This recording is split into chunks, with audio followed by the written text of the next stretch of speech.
Two of the biggest brands in college football get together on Saturday night in Tuscaloosa. Alabama has not played this large of a non-conference game in a long, long time, going back to when Penn State visited Tuscaloosa.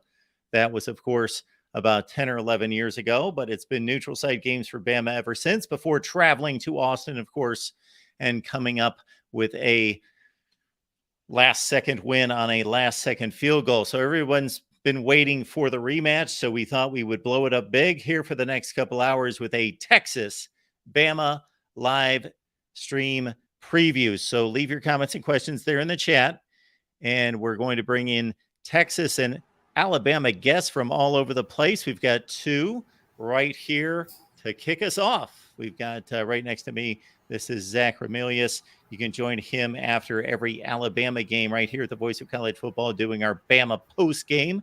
Zach, good to see you. Good to see you too, Mark. Andrew Miller from Hook'em Headlines going to join us to provide some Texas insight. And Andrew joins us from time to time to talk up the horns. Andrew, appreciate you being here. Yeah, thanks for having me again. Always happy to do so. All right, guys. Andrew, we'll start with you in regards to Texas, of course, last season had a warm-up game against, I believe, Louisiana Milroe before Quinn Ewers was displayed in front of most of the nation. Looked good for one quarter, looked really good for one quarter, and then Hudson Card almost pulled it out. Really close game. The Rice effort was a bit uneven.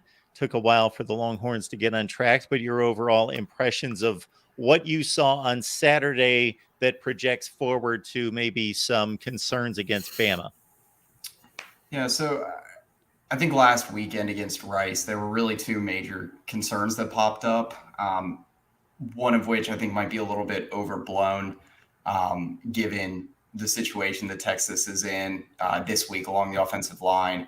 I think the interior offensive line concerns are very valid when you look at film last week.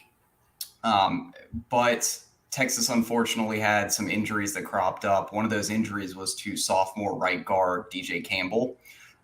He has not been taking the first team reps in practice this week. That has been sophomore right guard Cole Hudson, who was the starter for most of last season, including the starting right guard against Alabama.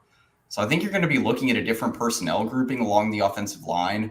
Still, though, you have to take into account that, they're playing on the road. This is going to be an insane atmosphere at Bryant-Denny Stadium on Saturday night.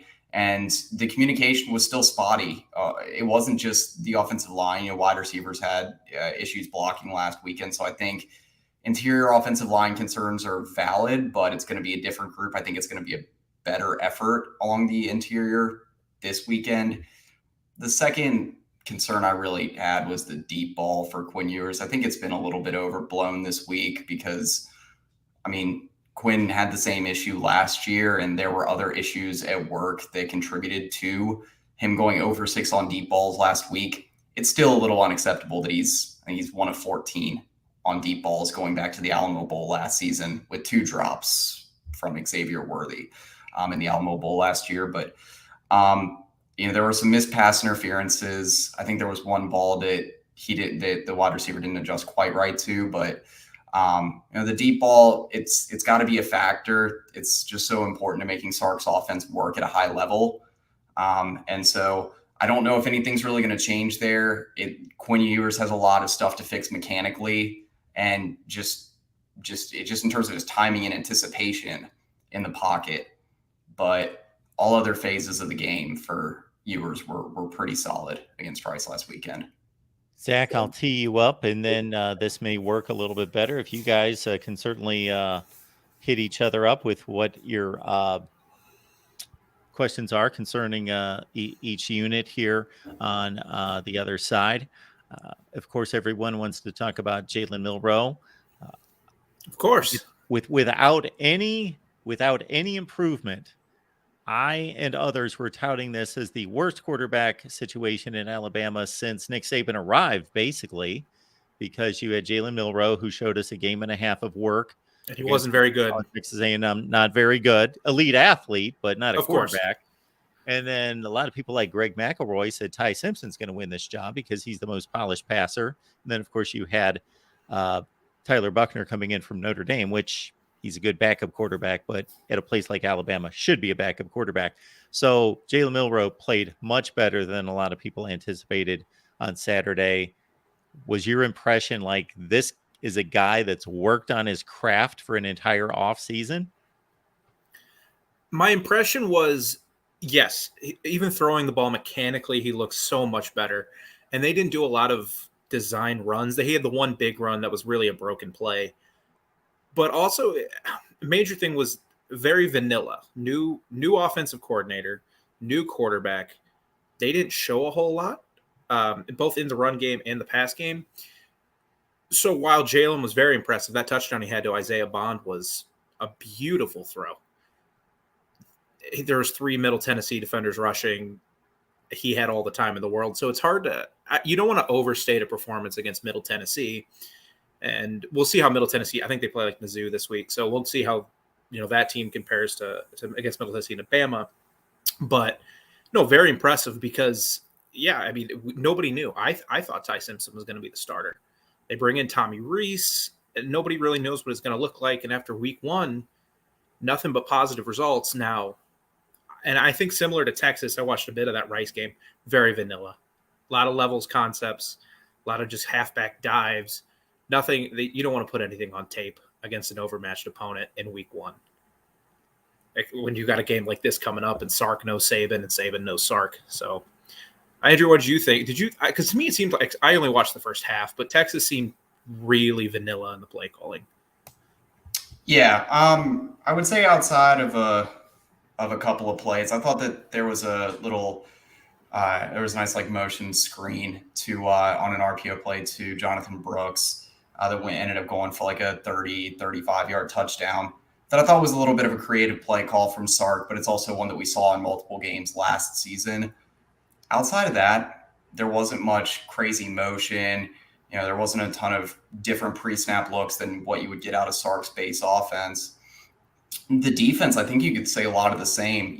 Texas was playing a lot of their kind of base 2-4-5 or, more of a 4-down lineman look, but still more of that 2-4-5 look with 2 edge rushers. Not many stunts, twists, delayed blitzes. I also think Sark's rhetoric after the game was very telling of how he looked at the Rice game. I've never really heard a coach mention after the game. He said something akin to, a lot of fans were expecting this to go one way and it went another. And that he's mentioned multiple times this week that Rice threw different blitz looks at them. It was a lot of delayed pressure, some ghost pressure, ghost fronts as well. And so I think it was confusing the interior offensive line, causing some of that miscommunication in the first half. But a lot of the way Sark was talking about that made me think, wow, he really didn't prepare that much at all for Rice. Or at least not to the degree that you would expect a head coach to coming into a season. It was really weird comments. I didn't see those comments. And of course, now you're playing Alabama, who's going to do a lot more different things. The main concern for Alabama is that their free safety and their star are day to day. They're able to practice, and that's being Jalen Key and Malachi Moore. So they're practicing, but Nick's made comments they don't know if they're going to be available for game. And you mentioned earlier Quinn Ewers deep ball. It's going to have to be on point this game. Alabama, very good tackling in the first game for Kevin Steele. That Quinn Ewers' deep ball is going to have to be on point, and he has the weapons to do it, and he has wide receivers that can definitely win one-on-ones. Just what's it going to look like? What are your expectations for Quinn Ewers? Because he did look so good before he got hurt against Alabama last year, but this is a little bit different on Alabama team. They switched coordinators. What are your expectations for Quinn in approaching in Tuscaloosa? Yeah, I mean, there's going to be a lot on Quinn's shoulders in this game. I think goes without saying if Texas couldn't run the ball very well with Bijan Robinson and Rashawn Johnson against Alabama's defensive front last year, that you can't count on the outside zone run game to be there this year. Texas was having issues running it against Rice. Alabama's a completely different level. So I think you're going to be looking at a lot of RPOs for Quinn Ewers, a lot of short and intermediate stuff. The horizontal passing game is going to carry a lot of the weight that the running game would otherwise. You mentioned there's a lot of skill weapons that Sark has in this offense. And I think he's going to have Ewers getting the ball to them, different motion looks. I think there's going to be some different, probably 11 and 12 personnel looks that Texas gets on the field, just to try to throw in some different layered concepts at Alabama. You know, Bama, that interior defensive line, Jaheim Otis, Dallas Turner obviously is going to be looming large for Quinn Ewers in this game.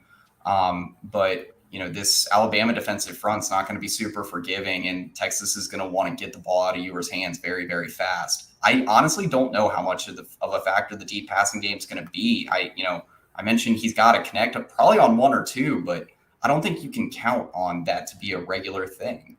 It feels like one of those things where if he can hit one in the first quarter and soften up the Bama defense, and they can't play press coverage, they can't jam the receivers at the line, that'll open up, you know, Worthy on a crossing route that maybe should only go for 6 yards, but it now goes for 15 because he's such a good athlete and he can make plays like that. So he's definitely going to have to hit one or two, and that could make a world of difference for the Texas offense against, as always, a super talented Bama defense. Yeah. I mean, I've been doing a good amount of film study this week on Alabama and just kind of revisiting some schematics for Nick Saban's defense. You know, that famous cover 7 that he likes to roll with, and I think that type of mod coverage scheme, it was something that gave Ewers some issues in other games last season. I know he looked really good against Bama before he went down with injury, but you know, that coming into the season was something I was a little concerned about, was how was he going to read and break down these more complicated coverage schemes that can throw some different looks at you. But he went through his progressions a lot more naturally. The Rice game and the short and intermediate game, he never looked that composed, that consistent, and that accurate in any game last season. Even OU, I guess Bama aside, because he only played a quarter or more than. And while he did look against Bama, we do have to remember Sark is just a brilliant offensive guy. Those were all scripted plays. So, yeah, you know, we'll see how he does as we get into like a second or third and fourth quarter. Yeah. It's interesting you mentioned Sark with the, with play calling and his offensive scheming, because I do think he's going to have some plays drawn up for Quinn Ewers just to scheme playmakers open, get some easier looks, take some of the pressure off Quinn, but he can't do that all game long.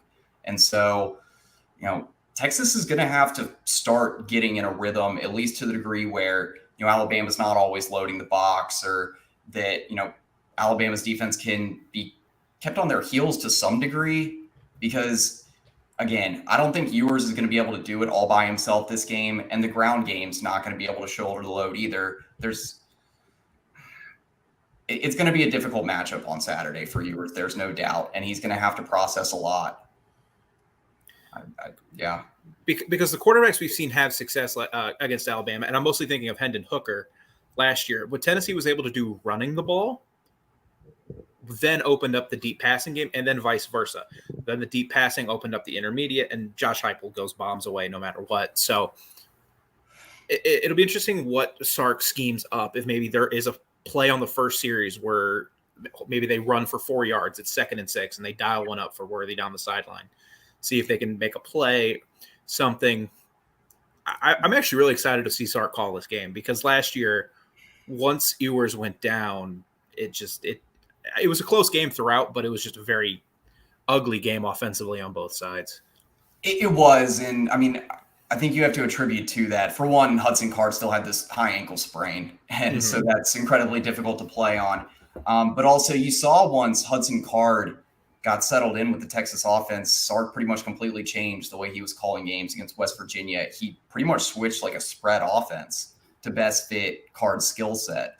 But, I think the difference between, if we're looking at like the Tennessee-Alabama game last year, I think the big difference between that game and how Alabama's going to be preparing for this game, at that point, I know it was still kind of middle of the season, early SEC play when that game took place. But, I think Alabama had a certain respect for what Hendon Hooker could do on the deep ball at that point.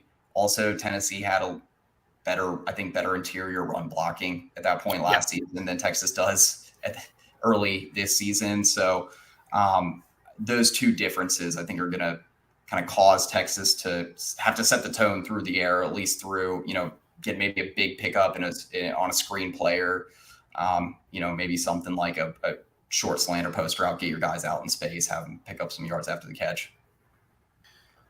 The run game's interesting too, because all of last year, Alabama, especially under Bill O'Brien, the last 2 years, the run game just wasn't what you expect from an Alabama run game, where it feels like every play they're getting 6 yards, 7 yards. Oh, they broke one out. Here's a 23-yard gain. Now here's another 5-yard gain. And it just wears you, even when they started to go more spread and tempo with Najee Harris. And last week, it's sort of similar to you guys versus Rice.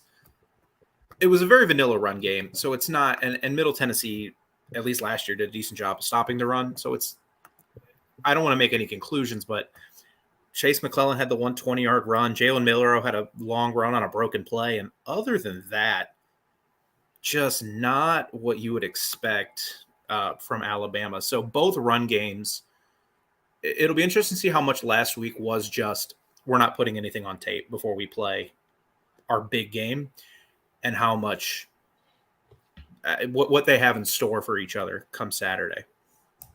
Yeah, and actually that was one of the questions I wanted to ask you, was about the Alabama ground game. So last season, Alabama had trouble getting much going on the ground. You had that long run from Jace McClellan, but I think that long run was largely due to a misread from Texas's middle linebacker, Jalen Ford.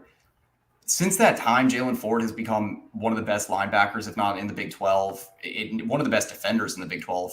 I think one of the best linebackers in the entire country. I don't think you can count on him to be missing those reads again this year. I think Texas's interior defensive line is also even more stout than it was last season, and it was already probably the best interior defensive line in the Big 12 last year.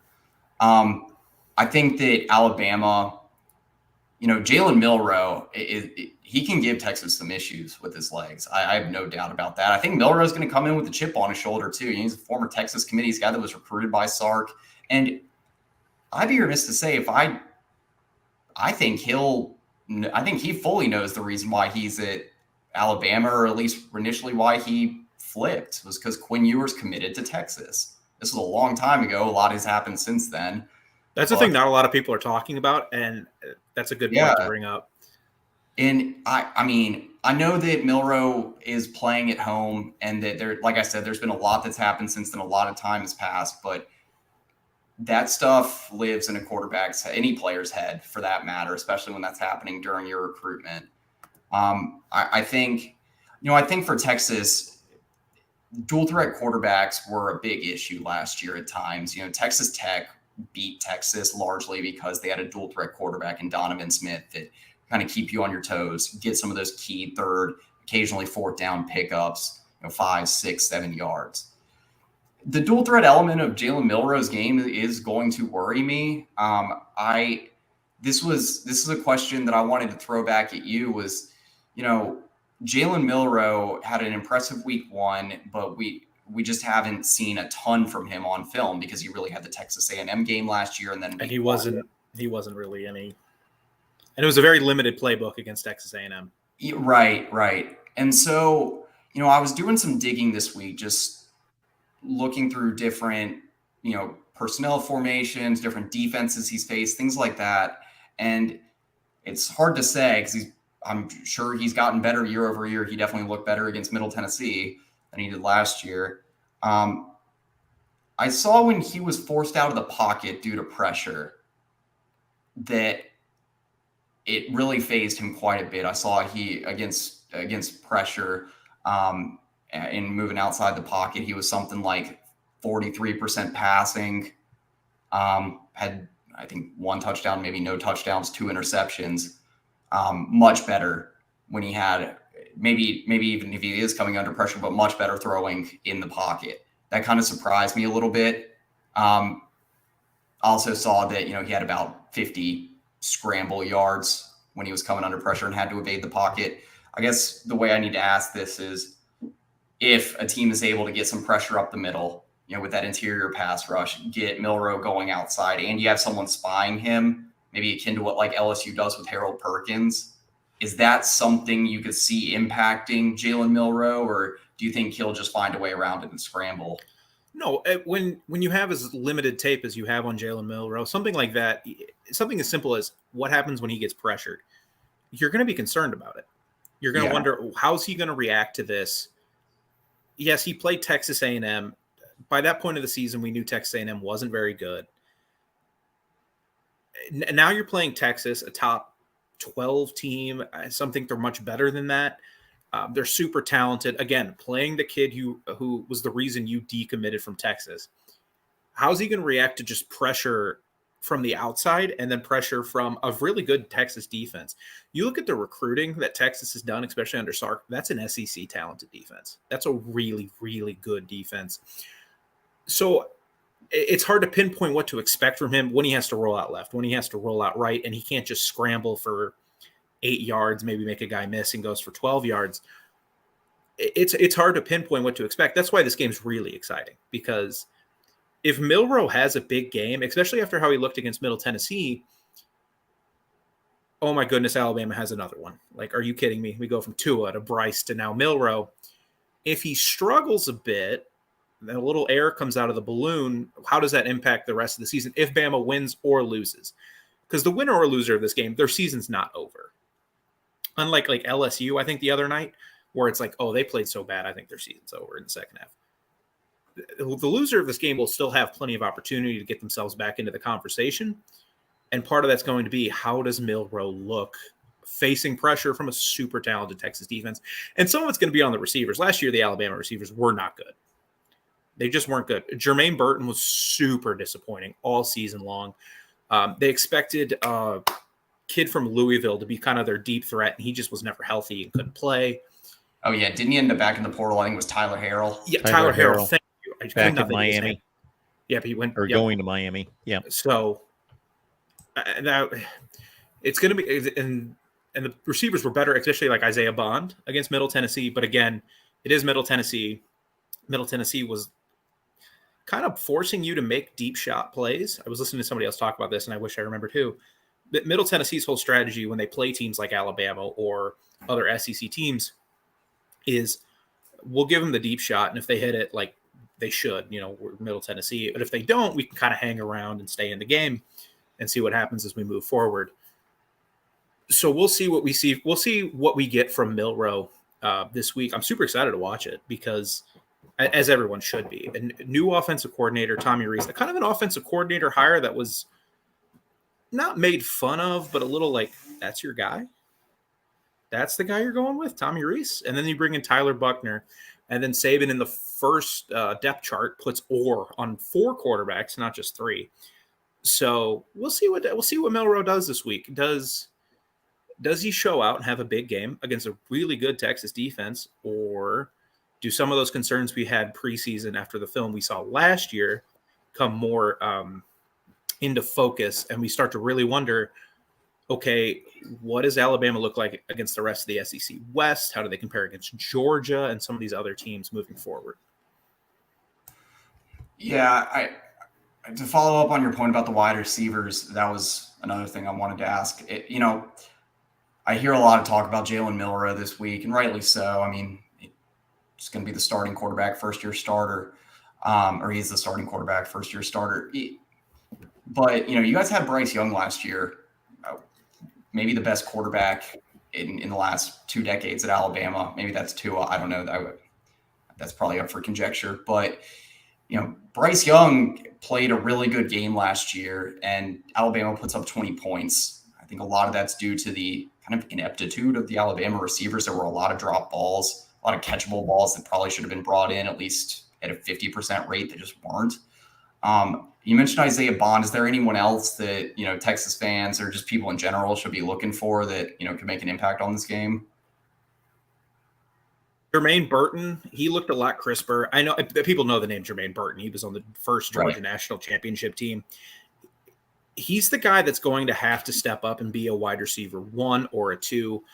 I don't think they have on this team. And Bama's been a factory for wide receivers now for a decade, more. They had Julio, and then we go into Amari, and then Calvin Ridley, and then of course 2018, 2019, every wide receiver was a first round pick. They don't have that. So they're going to have to be able to spread the ball around. No one's going to be a number one, but they all need to be really good number twos. You know what I mean? Yeah. And another thing is, Jahmyr Gibbs is gone, and he was correct me if I'm wrong, I think he was probably the best target you guys also had in the passing game last year. He was. Yeah. And Jahmyr Gibbs being gone is a pretty big relief for a lot of Texas fans because, man, he was good. He was a lot of fun to watch. You mentioned the McClellan runner. I wanted to pull up a box score from last year. I mean, yeah, last year against Texas, 9 catches, 74 yards, and a touchdown. Yeah. He was excellent. So ultimately, I mean, if this comes down to a low scoring game, which I do think it will, my personal opinion is I think it'll be a lower scoring game. I think my initial, it's changed, but I think my initial pick I had on this was 24-21 Bama. That sounds about right. Yeah. The thing that I do think will change this game potentially is if either team's hitting, multiple deep shots. I think that can dramatically change the nature of this game, especially with the new clock rules, maybe a possession fewer for each team in this game. Is there anything from Bama's defense, though, that would worry you a little bit beyond the secondary injuries? I had a hard time finding much, any flaws on that defense. There's not really any flaws. They're young in spots, but that's just to be expected in college football. You're going to be young in certain spots all over the field. Besides the injuries, there's nothing I would pinpoint and be like, well, you can really attack this. You can really attack the interior of their D line. No, you really can't. You could really attack their linebackers. Not really. It's the injuries. If you're missing your free safety and your star, that's going to play a role.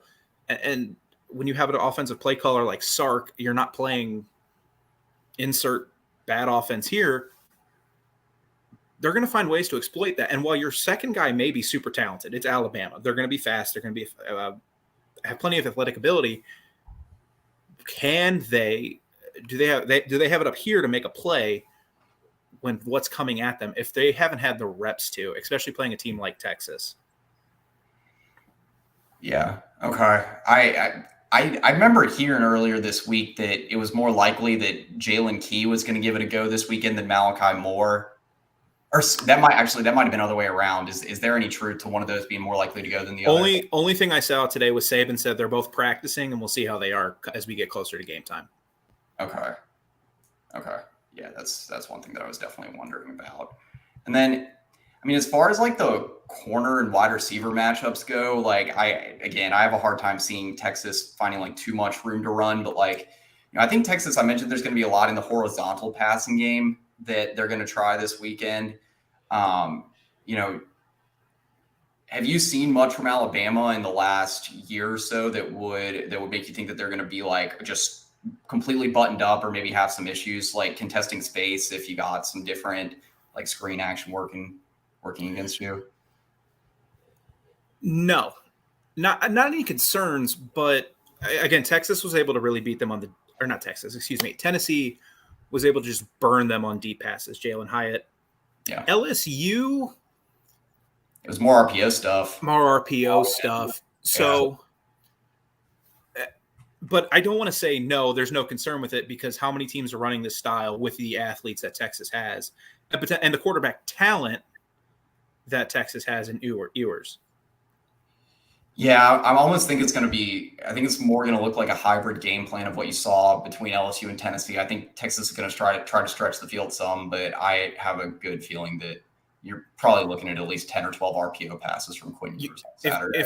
If you're Texas, you have to at least try a couple times. You don't have to be taking deep shots every series or every couple series, but you have to try a couple times to just at least try and soften up the pressure and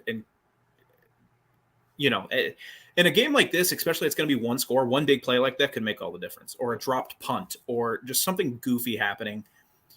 So you have to at least try. Yeah.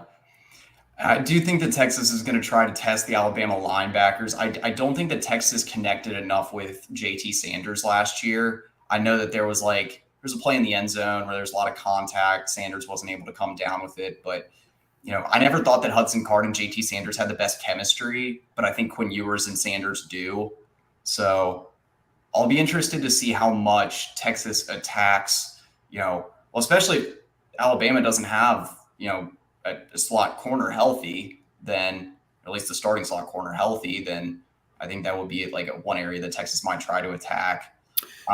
It'll be there. Their opportunity will be there to attack that part of the field. Yeah.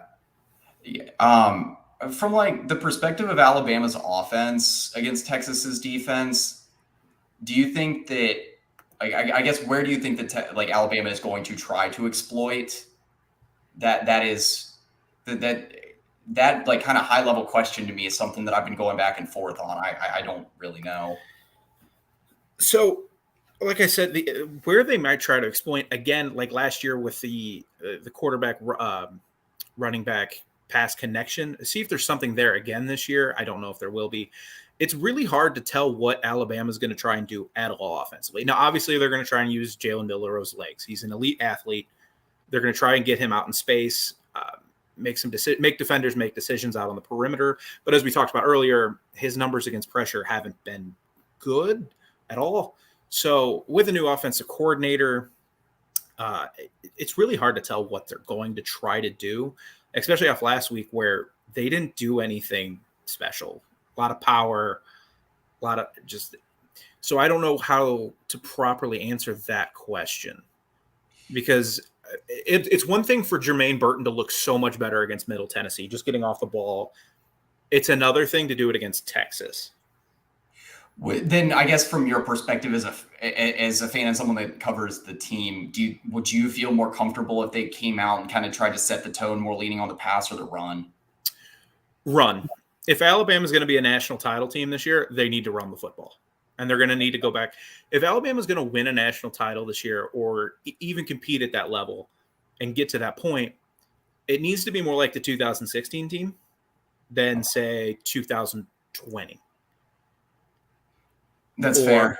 It needs to be more power run game. And Milroe, gosh, this is 7 years ago, so you can look at things, but not watching like full games. Milroe, I think, might be a little bit more polished than Jalen Hurts at that point.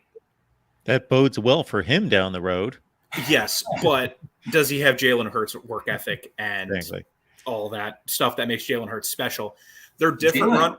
I must say, Jalen Hurts also had a really nice deep ball, just watching him like throw it around in high school, and I didn't quite see that from Milroe. And they're different runners too. Yeah, they're not the same style of runner. So it's going to be more of that. It's got to be more of that 2016 offense, even like the 2014 offense with Blake Sims. Okay.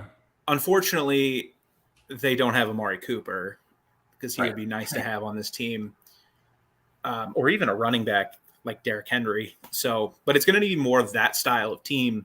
So I would love, especially after last week and the last 2 years with a run game for Alabama, it has just not been, it hasn't been Alabama. I would like to see them come out first game and just punch Texas in the mouth and see if you can. If you can run 4.5, 5 yards a carry, they're going to be in a good spot. You're going to be able to hit play action. You're going to be able to get Joe Milroe out on the perimeter. But if you again struggle, you're going to see a game like last year where Bryce Young can do it all and he can look like a number 1 overall pick. But how many of these passes are going to get completed? How many of these passes are going to find their intended target? How many are going to be throwaways? So I would love to see him come out and run the ball effectively. How much do you think, how much of a workload do you think they'll give to like a guy like, I think he goes by J.M. Miller now, Jamarian Miller. He's a former Texas commit as well.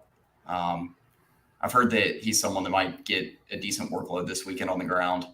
He might.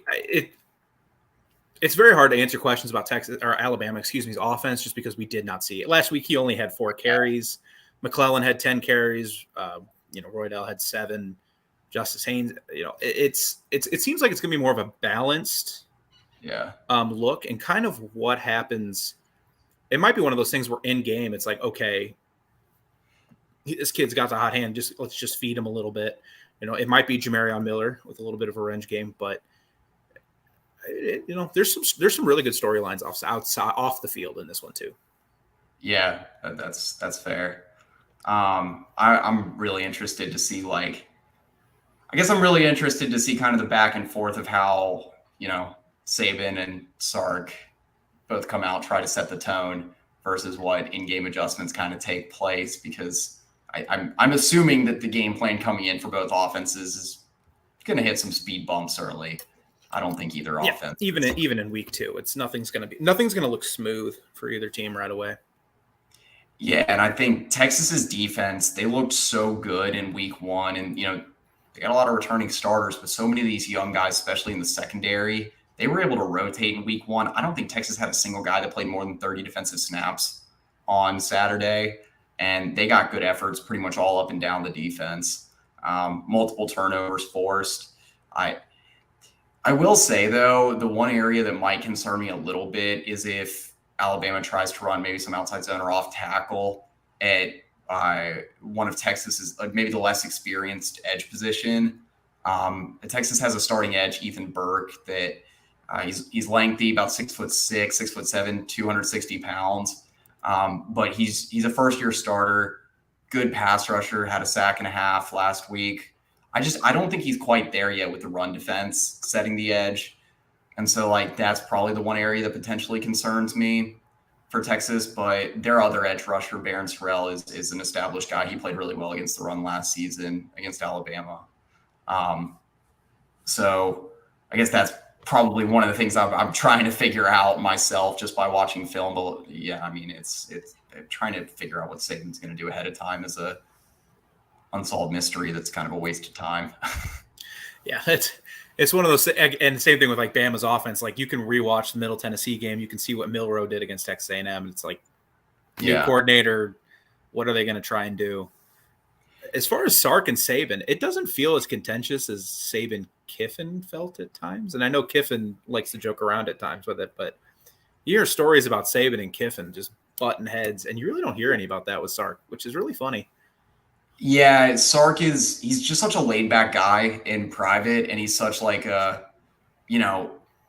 lot of times speaking to the media and stuff like that. He's very, while he's straight up, he still, will give the answer that, won't be very polarizing or anything like that. He's not going to try to draw any unnecessary media attention.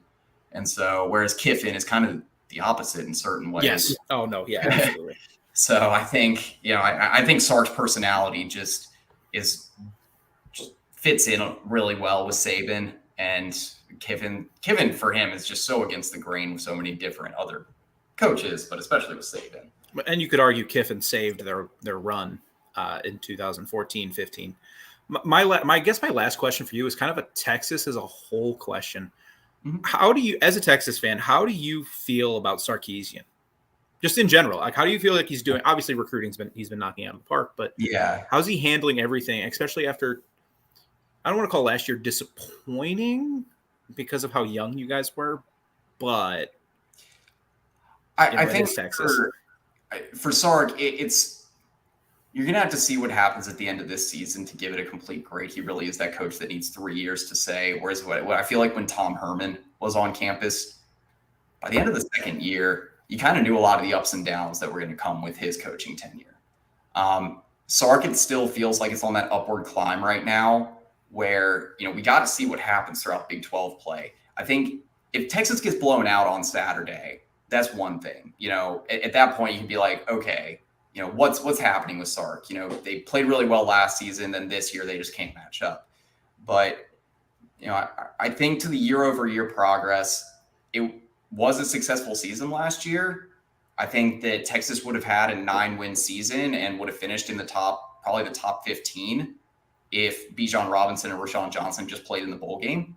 I think just people kind of forget that Bijan didn't play against Washington, and that was still. I forgot Rashawn didn't play. Yeah, so they were missing their top 2 backs, and then their third string also had a hernia injury that he needed surgery the next month. So pretty much their top 3 backs were either out or pretty severely limited. So, I think having an 8-win regular season last year, they had some impressive wins on, Kansas State was the Big 12 champion. Beating them on the road was a really big win. I think Texas looked good in most games to finish out the season.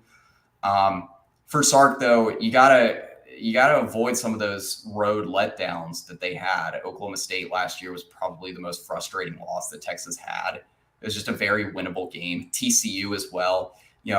both games, he just didn't get the ball to your best player enough. He wasn't giving the ball to Bijan. I think against TCU, Bijan got the ball 12 times. I don't know what you're doing with one of the best running backs in the country, giving him. Sounds like Urban Meyer against Michigan State when he gave Zeke the ball like 7 times.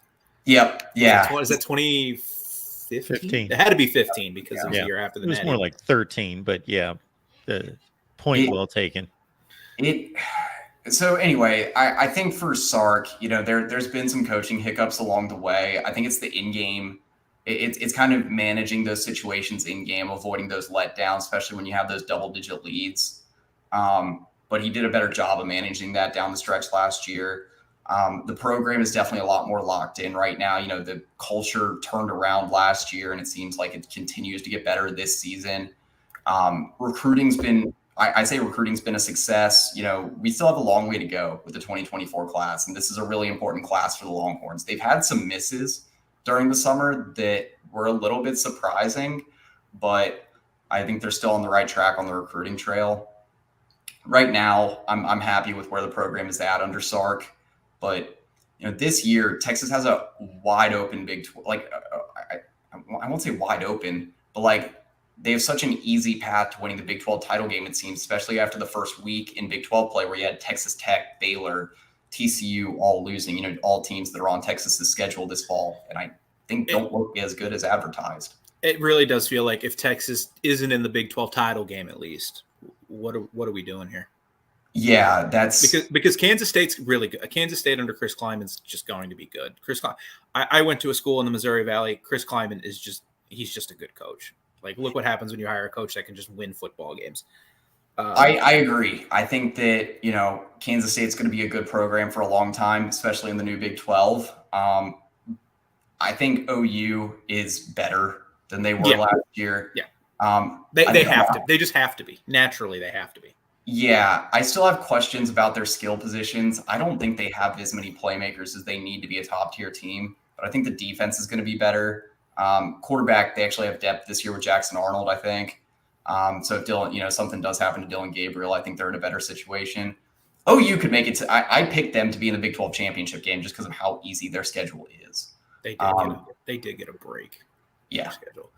But so going back to Texas, so you're okay with where Sark's at? I mean, there's a lot of Alabama fans rooting for Sark just because of what he's overcome in his life. And then he did a really fantastic job at Alabama. He really did a fantastic job. So there's a lot of people rooting for him. So I don't get to see a lot. I mean, a lot of the Texas fans you see online is just like anger. Why are we losing one possession game? So it's good to hear someone be like, no, it's fine. Now there's things we can improve on, but as we transition into the SEC, which are you excited for that at all?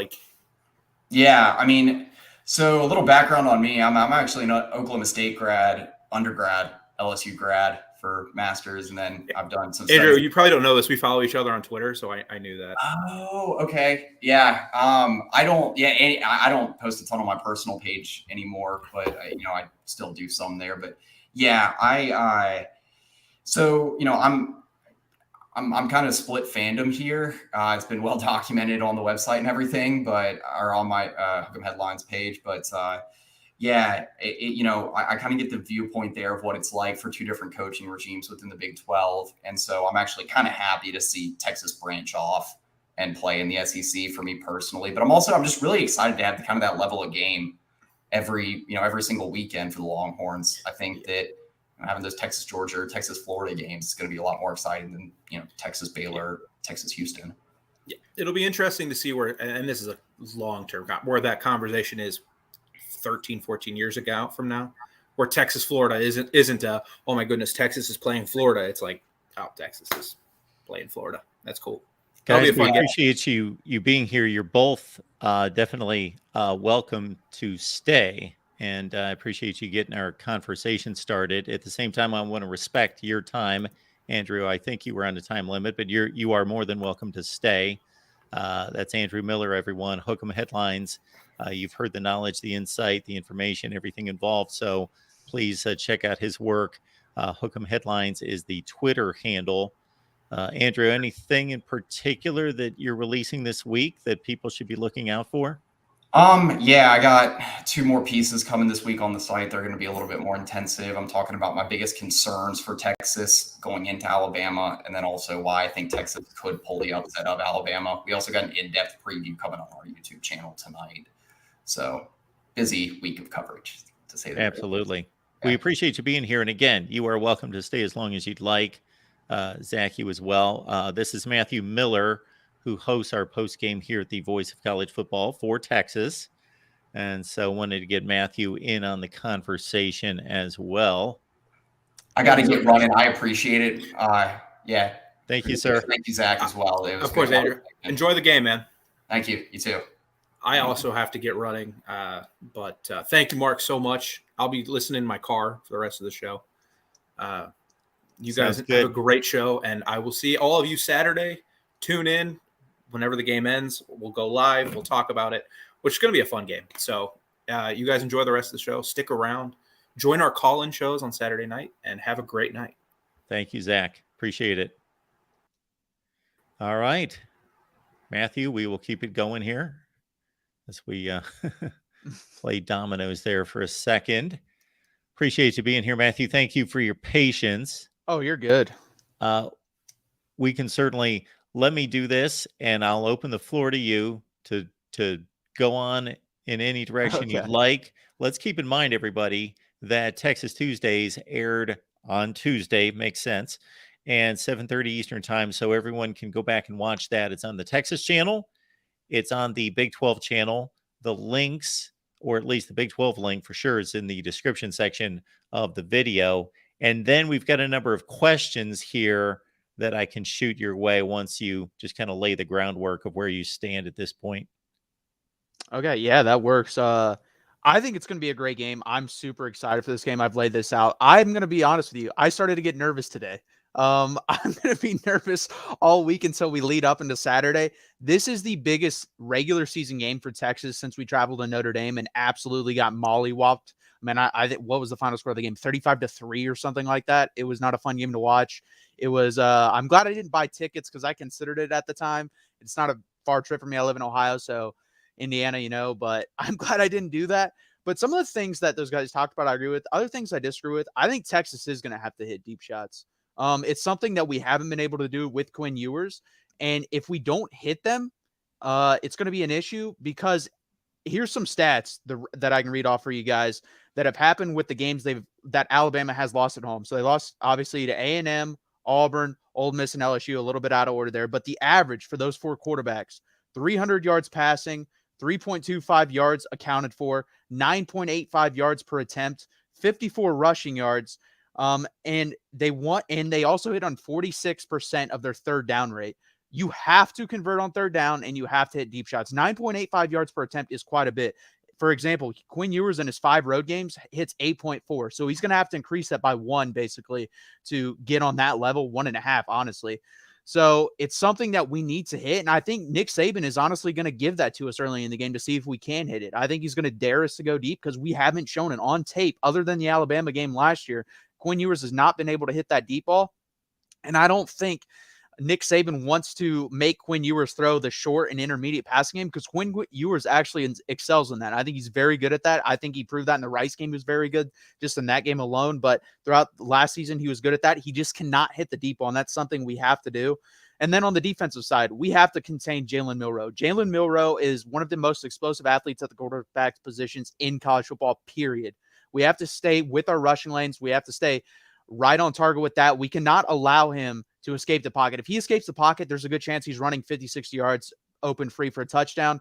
Andrew brought up Ethan Burke. Ethan Burke is someone to me I don't think we can use in this game as much as we did in the Rice game. He's a young guy. He's a very high motor guy, but he's a guy to me that says blown assignments all over him. I think he's a guy where in this game, he could somehow, because he wants to get to the pass rusher, the quarterback, Jalen Milroe, so much that he could run out of position and force a Jalen Milroe run. And we need the edge guys in this game to contain Jalen Milroe. And we need the interior guys, Vernon Broughton, Byron Murphy, Tavondre Sweat, to get pressure up the middle. That is how we're going to win this game, is with the interior pressure, not with the exterior pressure. That's my opinion. All right. A number of questions came in earlier. I'm searching for, well, one in particular had to do with offensive lineman Jake Majors, and just your thoughts in particular about his development. It's been slow. He got in young, played pretty well, and then he really hasn't gotten much better since. He's a good, steady player. Like, if we're rating offensive linemen on a scale of A to F, he's a C+ guy. Like, he's barely above average. That is where we're not very good at, honestly. DJ Campbell is not getting the Rice game. His first start, so I'm not going to judge him too harshly. But Hayden Connor's a multi-year starter. Jake Majors is a multi-year starter. And if Jaheim Otis and those guys in the middle can get pressure up the middle, it's kind of the same thing. They can dominate this game. I trust Kelvin Banks at the left tackle position. I trust Christian Jones at the right tackle position. It's the interior that really bothers me with their offensive line. And I think Alabama has some of the same issues. I think Darian Dalcourt at the right guard position, a lot of Alabama fans complain about him. He gets beat constantly, at least what I've seen, with bull rushes. And guess what? Who you're going against? You're going against one of the strongest defensive linemen in the Big 12, if not in the country, in Devondre Sweat, and another guy that's super strong in Byron Murphy. I think there's a real chance for those guys to push him around, and I think that's a real key to the game too. Jackson, thank you so much for dropping the Patreon link here. So the deal is that you get a Discord link when you join us on patreon.com/MarkRogersTV. Also, you get exclusive content per request. You get my picks. Are they good? Are they bad? Well, we're at 16-8 against the spread to start the season. So, and we got a pretty long track record of doing pretty well. So you get my picks there, both on Patreon or with a YouTube membership here on the main channel. When we look at the running back situation, so we talked to you a couple of weeks ago before the Rice game about what that was going to look like without Roschon and Bijan, and now new running backs. Of course, the 5-star is part of the mix, but how did they look against Rice? So CJ Baxter looked pretty good. He had 5 carries and he averaged about 7.5 yards per carry. So he was good. He's kind of got a weird running style, Mark. He runs very straight up. It's very Adrian Peterson-esque of how, like, his running stance. That's the only reminder he has of him. He's not as explosive or strong yet, but he runs exactly like him. It's very, I've never seen, other than those two, maybe Eric Dickerson back in the day, running very straight up. Those 3 guys are the only guys I can think of that run literally straight up like this. I've never seen it other than those 3. So those are the 2 that come to mind to compare to him, obviously, in that style. But he played well. He did get banged up on his last carry of that game, and I was worried. I thought it was a broken collarbone or a shoulder. Apparently it was a rib injury, and he was back on practice Monday. So they clearly just said, it's Rice. You're nicked up at all. You're going in. You're not playing the rest of the game. The guy that surprised us all, I think, as Texas fans, was Jaden Blue. He was number 4 on the depth chart. He came in and averaged over 5 yards a carry. He was very good. He's very shifty. He's good out of the backfield catching the ball. I was very impressed by him, and I think he earned more carries. Jonathan Brooks does what Jonathan Brooks does. He's constantly a 3 to 5 yard carry guy who's pretty good out of the backfield catching the ball as well. So I think our home run hitter, honestly, is CJ Baxter, but I think our consistent guy is Jonathan Brooks. And then I like Jaden Blue to be thrown in there as like an option. And honestly, I would love for Sark to throw him out in the slot along with Keelan Robinson, because the other guys did bring it up. I think we should attack the Alabama linebackers. I think they're very good downhill players, but I want to see them in coverage. I also want to see freshmen. I know he's talented. He's maybe could win the Jim Thorpe Award. That's how good he is. And true freshman Caleb Downs. But I want Jatavian Sanders and the running backs out running routes all day versus these guys. I would love a trips right package where we have Jatavian Sanders on the left side by himself going one-on-one with who's ever out there, whether that's a safety or linebacker. I think that's a real key to the game. I think their secondary is very good, and I think they will be able to contain Xavier Worthy, A.D. Mitchell, Isaiah Nair, those guys. But I think Jatavian Sanders and the running backs of the pass game are honestly going to be the key to the game on offense. Well, if I remember correctly to last year's game, I don't know what Jatavian Sanders' numbers looked like at the end of the game, but Alabama was having all sorts of issues dealing with him, grabbing, holding, doing anything they could to try to keep him under wraps. Yeah, he's the second best tight end in America. And that's another point I wanted to bring up. If you look at who Alabama plays going forward, I think you can argue we have the best wide receivers. I actually don't think that's an argument. I think we have the best wide receivers. They'll play unless they get in the college football playoff. But regular season wise, not including the SEC championship game as well, I think we have the best tight end, best wide receivers they'll play. Obviously, they get to the SEC championship game, see Brock Bowers, he will be the best. But I think we have the weapons to beat them. And I think it's going to be an interesting game. I do think it's going to be low scoring because I believe Alabama wants to switch this back about 7-8 years and just run the ball. I really do. I think they're really going to try to run it at us, run it down our throat, especially with Jalen Milroe. Zach brought up Jalen Hurts. I would expect a lot of like QB runs. I expect 8 to 10 just pure QB runs from Jalen Milroe. He's a big, strong, athletic guy. I think they're going to try to take it to us. They have a gigantic offensive line. I think the average when I did it out, I did in the preview, was 6'4", 339 pounds. They're huge. So I think there's a couple guys that I think we can exploit, and Caden Proctor, the left tackle, who's highly talented, very good player, but he's left tackle. It's his second game. Darian Dalcourt, again, Alabama fans hate the guy, so I have a feeling he's probably not that good. In what I've seen, he's especially for an Alabama guy. So I think those are the two guys I'm trying to attack, and I'm bringing, especially on Caden Proctor's side, I'm going to try to bring a lot of delayed blitzes and stunts just to confuse him. With Darian Dalcourt, I think it's just going to take man on man. You got to push him around because that seems like what you're able to do versus him. So if this were before about 3 years ago, before the transfer portal exploded, I would probably ask this question, what's changed between the two teams? And we would have the obvious, no Will Anderson, no Bryce Young, et cetera, no Bijan, no Roschon. You almost have to inverse those questions now because so much changes from year to year. I'll ask it this way. We saw these two teams play in Austin. We saw, in my estimation, a Texas team that, especially considering the adversity, outplayed Alabama, got ripped off in the end zone on that call on Bryce Young, didn't have their quarterback after the first quarter, who was playing a great game through 10 or 12 pass attempts. Hudson Card playing on one ankle, still made plays, gutted it out, and they whiff on a sack. Otherwise, they've got Bryce Young at midfield, and the game's a play from being over. Okay, so Texas outplays Alabama. Alabama, credit them. They won fair and square, figured it out. Now we're a year later. So again, if this was years ago, I'd say, what's changed? I'll say it this way. What has stayed the same in that you would think, okay, unless somebody's made major corrections here, I either feel really good because the same personnel's in place and it should play out just about the same, or I feel kind of uneasy because of what happened last year. So the thing that stayed the most consistent with Texas, and it's going to be kind of a weird answer, but Steve Sarkisian. I think Steve Sarkisian is every game that I've seen Steve Sarkisian come into with a big game that's on the line like this, he has done a very good job of scheming up plays and scheming guys open, a lot of motion, a lot of plays that you don't see. And I'm very interested to see what his game plan is for this game because, like I said, I really like Alabama's secondary. I think they're better than last year, so I wouldn't say that has stayed the same, but that's honestly the only thing for Texas that I think stayed the same. People are going to bring up Quinn Ewers throwing downfield, and that stayed the same.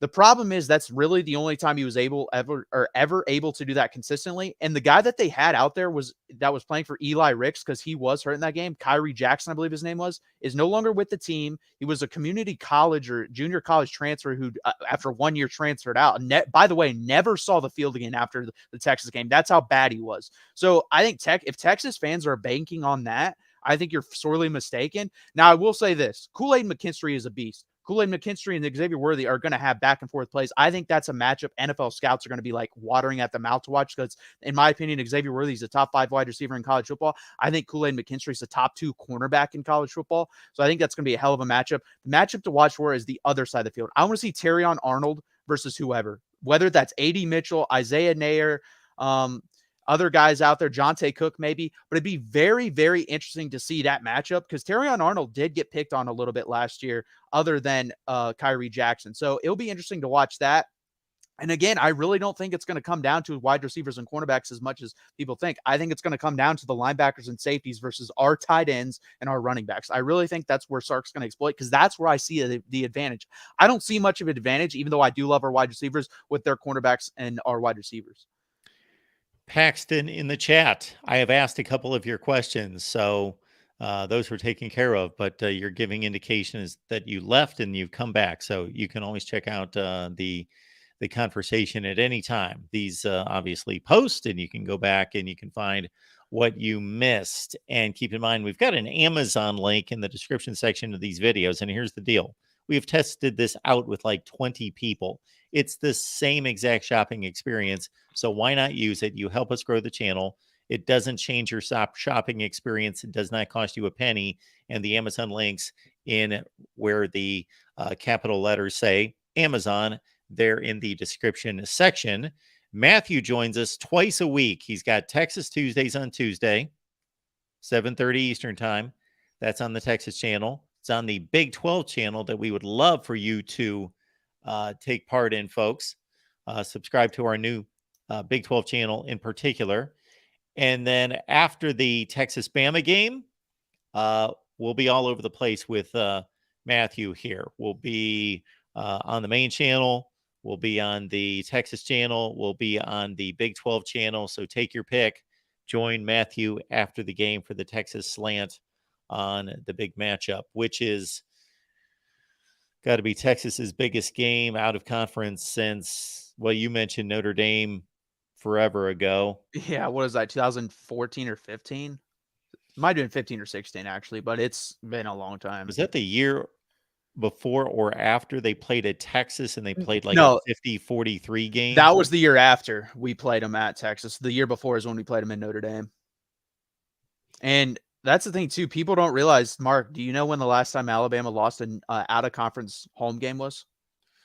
Out of conference. Oh, yeah. Well, here's the deal. This is the first time Alabama's played a home out-of-conference game that's been meaningful, meaning against a big opponent since Penn State. Right.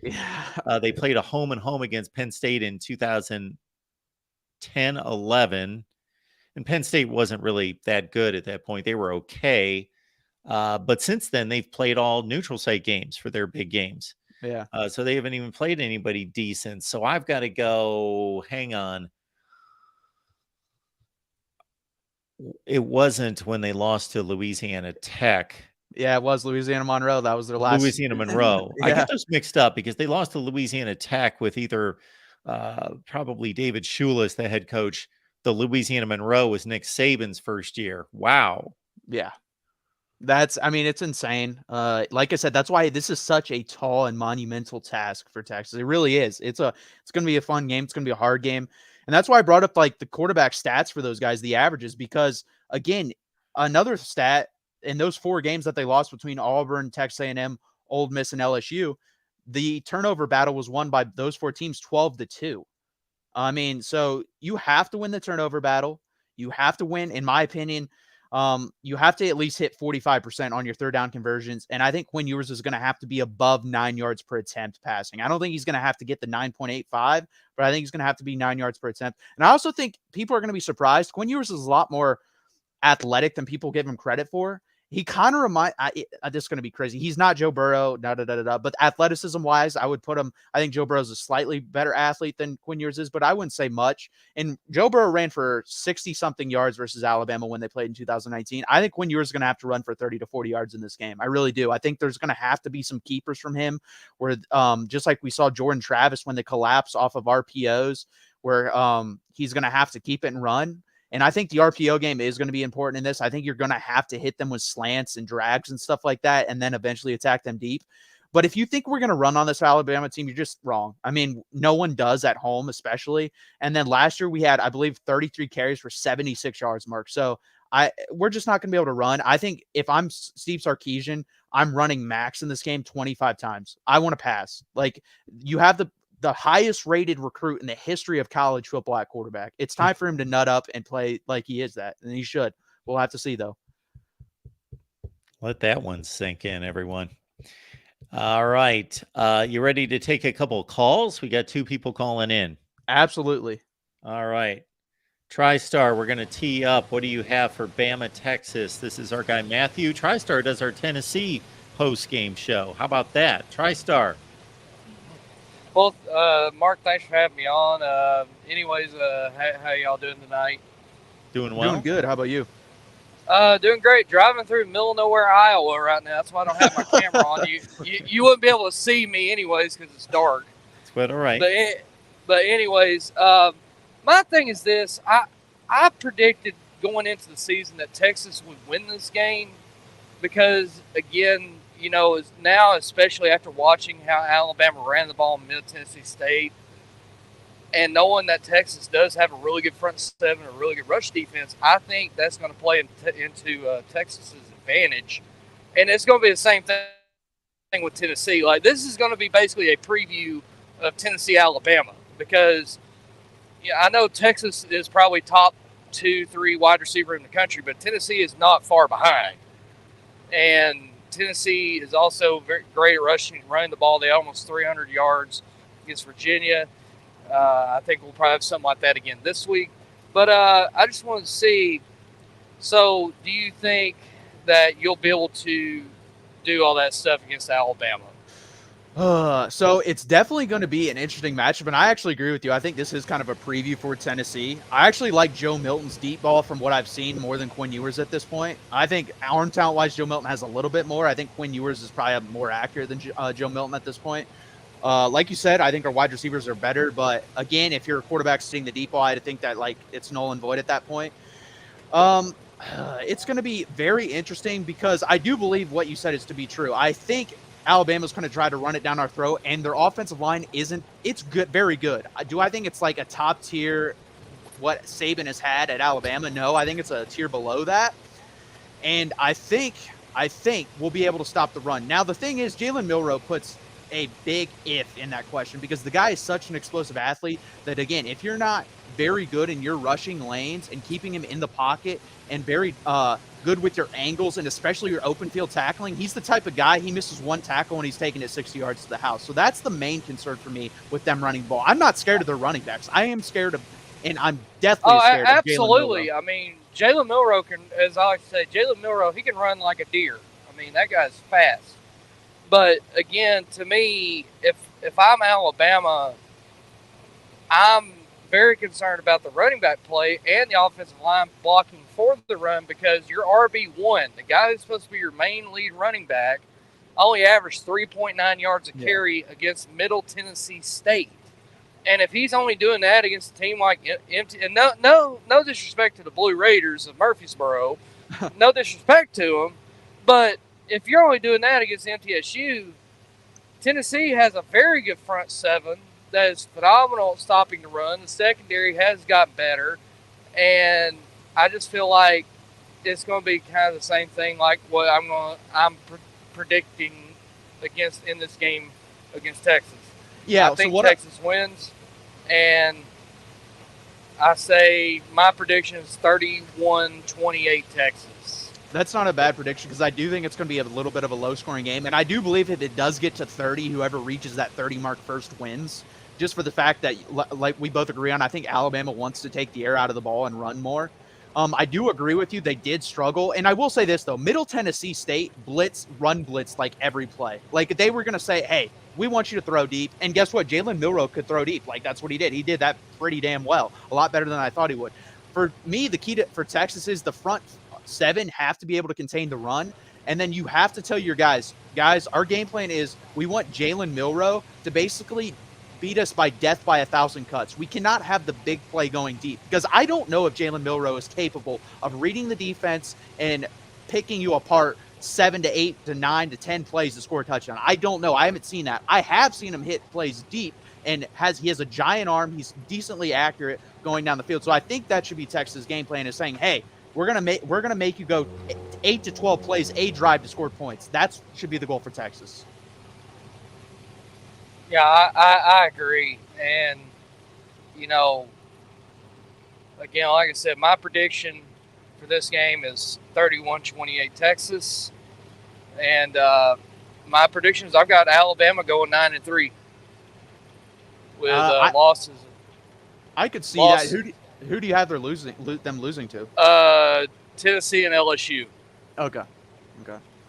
Yeah, I don't know. It'd be hard for me to see if LSU's going to have to get a lot better in my opinion, but I could definitely see Tennessee. They already did it last year. The only thing why I believe in Alabama so much this year is they're so damn good at home, and all their games that are hard are at home, all of them. So other than I think A&M's on the road, but I need to see more from them. Yeah, I agree, and I still think that Bobby Petrino's not going to be calling the plays. No, it could be a lot like the Clemson situation where Dabo said after the game, he's still running the Clemson offense. I mean, Jimbo Fisher Don't already even get me alluded. started on old Lord Dabo. No, but I think me and you are on the same page. I think it's really going to come down to, can Texas contain Jalen Milroe in the pocket and make him a dinker and dunker down the field and scoring touchdowns? If we force him to do that and we're able to contain him from popping off big runs or big passes, I think Texas wins this game. But if he's able to hit those big passes downfield and escape the pocket, I think Alabama could win this game. Now, I don't think it'll be a blowout. I've seen Alabama fans talking 45-17. Oh, yeah. I hear it on my Twitter all the time in my Twitter spaces. Like, you see how Jalen Milroe look? Oh, Alabama's going to beat him by 40. Yeah, it's Like, just not going to Pump happen. the brakes. Yeah, their offense isn't built for that. Their offense, if they're going to beat us, it's going to be the most I could see them beating us by 2 touchdowns. And the reason I say that is we lost to Arkansas a couple years ago, Sark's first year, 40-21. I remember that. And Arkansas ran for 333 yards and beat us by 19. And by the way, they scored like a touchdown in the last 3 minutes to make it that score. So do you really think Alabama's going to rush for over 300? I don't think they're going to rush for over 150 yards versus us. I don't think they're rushing anywhere close for 300 yards. So, and that's what it would take for us to get blown out. And I just don't see that happening. Yeah, I agree. But anyways, I'll let you bring other people on. Yes, by the way, throughout the season, I am the gentleman doing the post-game shows for Mr. Mark Rogers. Go check out go subscribe to my channel and the SEC channel. Absolutely.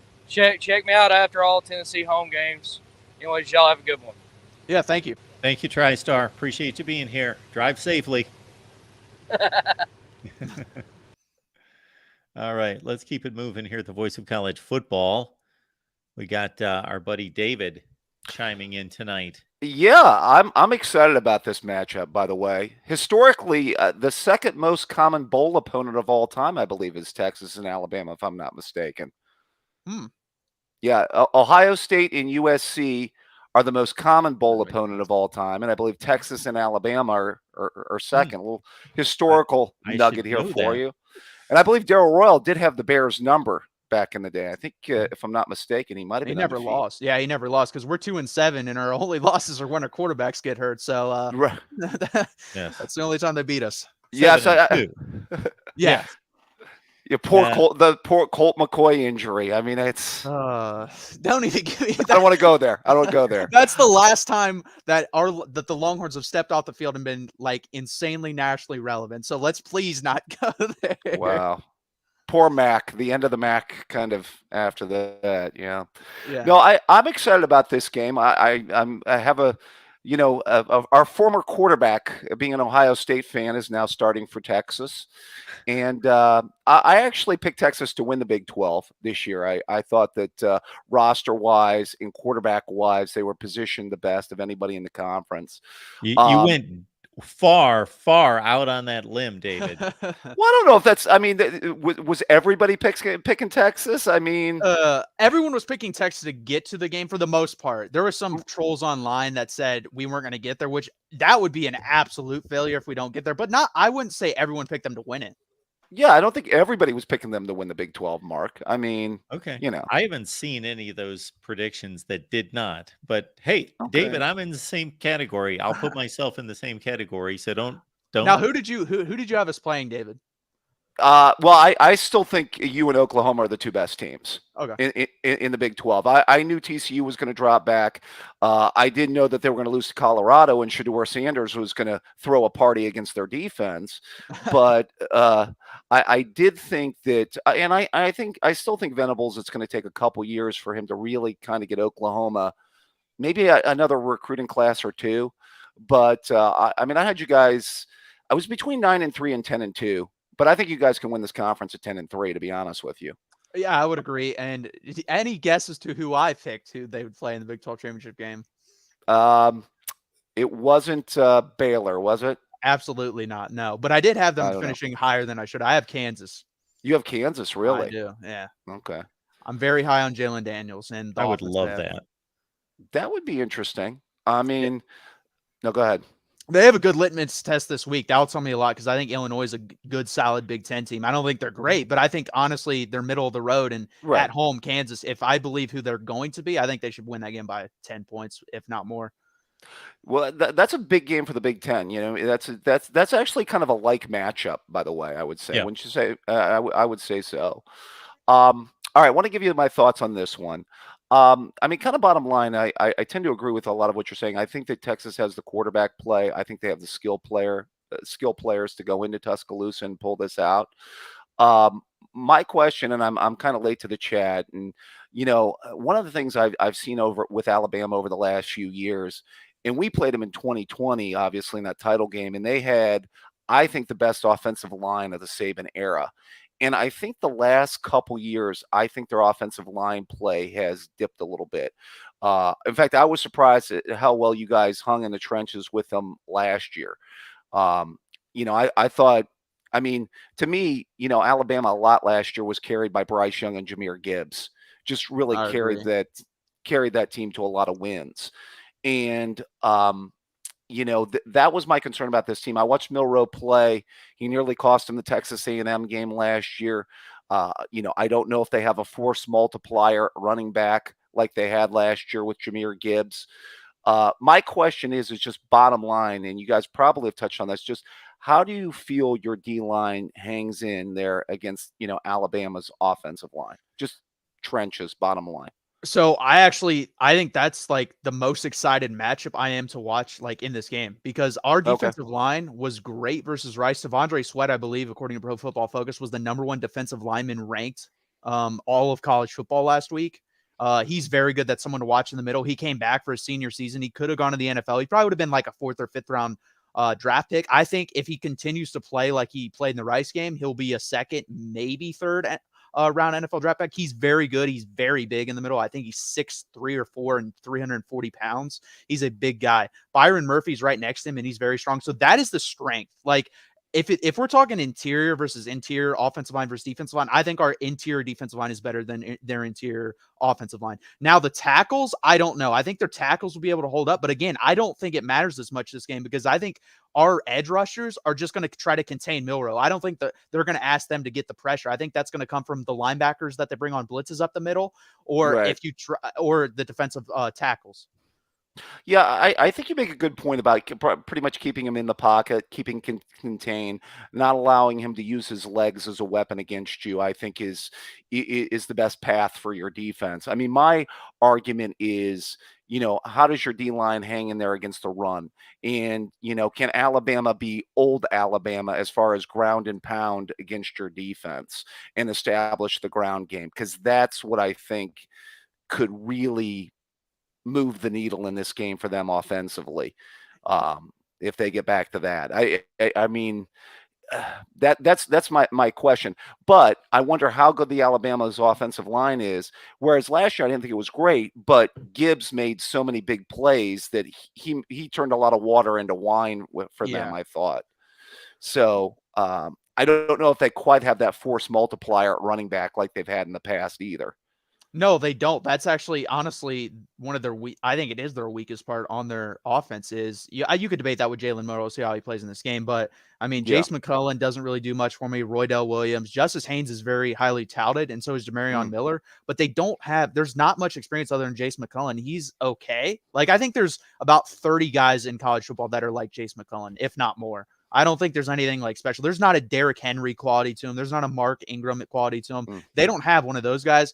And I actually think if they're going to be able to run it down our throats, I think you're going to see a lot what the Eagles do with Jalen Hurts, where it's like they use Jalen Milroe as basically a battering ram. Like, if they want to run it down our throats, I think they're going to have to run him 10 to 15 times in this game and just absolutely just use him as a battering ram in this game, because I don't think they're going to be able to run. That's like the last 2 years, especially last year, Pete Kwiatkowski has been very good having the defense against the run. I think we were like top 25 in the country against the run last year in rushing defense. I think the year before we were top 30 or top 40. So we've gotten progressively better every year, and we brought a lot of those guys back. How they're going to beat us is if somehow they get enough time, because our pass rush isn't great, and then Jalen Milroe is able to slice and dice us down the field. If he can do that, then hats off to him, because that means, honestly, if he can do that, Alabama to me is the national championship favorite, if he can do that. Yeah, I mean, if they get their passing game on a higher level, I could definitely see that. Joel Klatt made a point about Texas offensive line play. He had given out a stat that Texas has not had an offensive lineman drafted very high in the draft for, I believe, X period of time. It's been a, I think, a fair amount of years. You may know the stat better than I do. Um, just, I mean, bottom line, how do you think Texas up front holds up on the other side of the ball? Hey, So Matthew, before we go that direction, Yeah. I want to get in.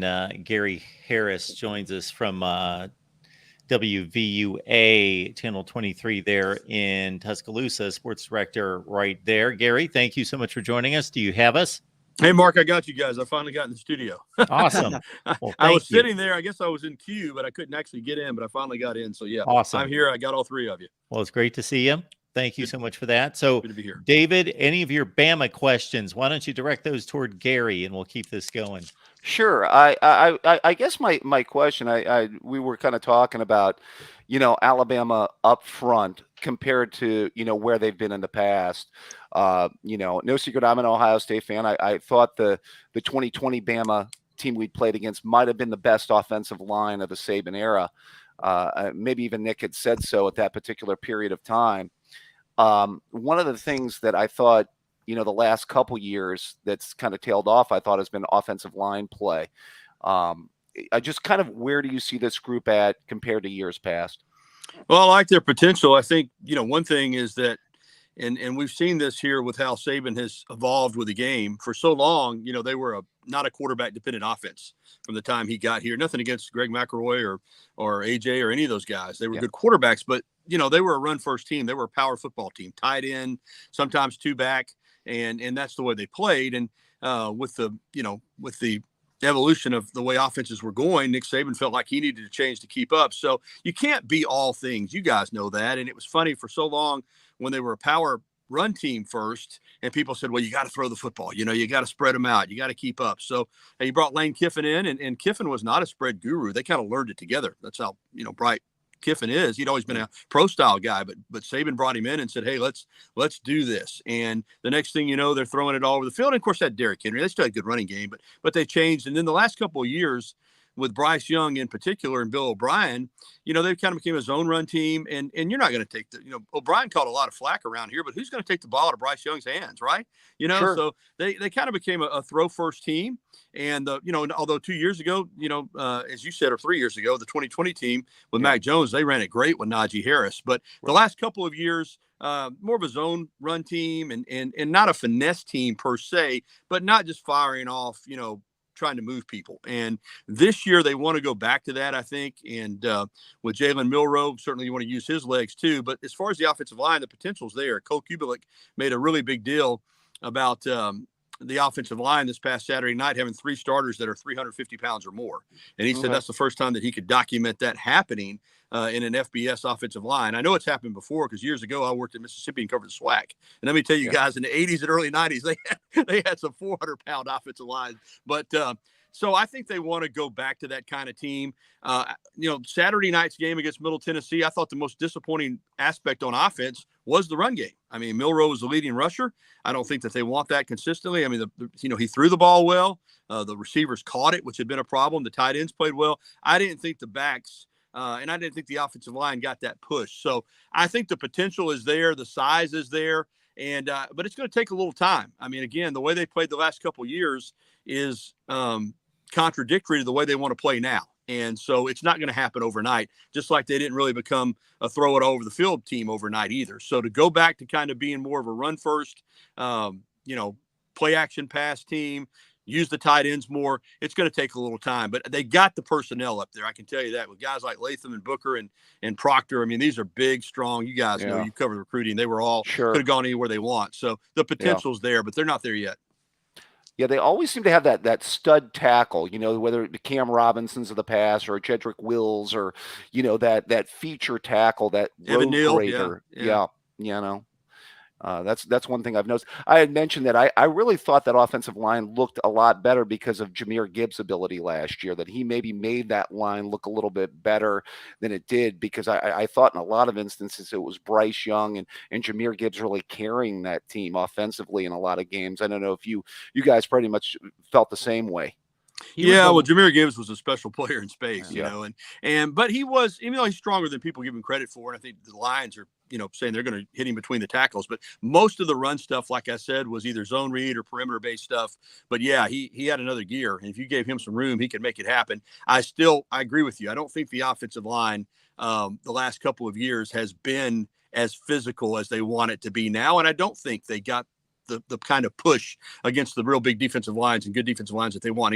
And clearly Saturday, they're going to face a really good defensive line. And I watched Bo Davis. I know him well from his time here as a defensive line coach. I think he's as good as there is in the country. I think Bo Davis is as good a defensive line coach as there is in the country. I watched him coach these guys, and because they respected him, he coached them hard. I mean, you can't every player can't be coached hard like they used to 20 years ago, but Bo could coach those guys. I watched him get in their face, and I watched him give them the business, and they took it because they knew he was going to make them better. So I know Texas's defensive line is talented, and a guy like Alfred Collins, who's just been waiting under Bo Davis, he's blossomed, and they're going to be a really stout defensive front. And that probably, if you want to just break it down to very simple analysis, is where the game's going to be won and lost up front on both lines of scrimmage. Whoever controls the line of scrimmage, despite all the really good skill players, it's probably going to come down to that. And if Alabama's offensive line can get push against that Texas defensive front and run the ball, and they've got to commit guys up there to stopping the run, then that's going to open up the passing game for Milroe, who at this point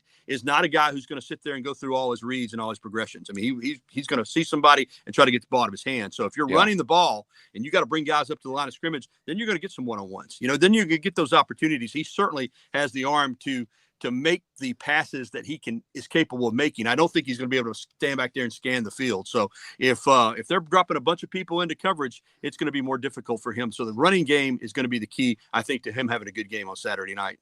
Well, and last year, Jahmyr Gibbs, David, he was the leading catcher versus Texas. Yeah. Like, he had the most yards receiving, and he's a running back, but he's so explosive. He scared the absolute hell out of me as a Texas fan last year.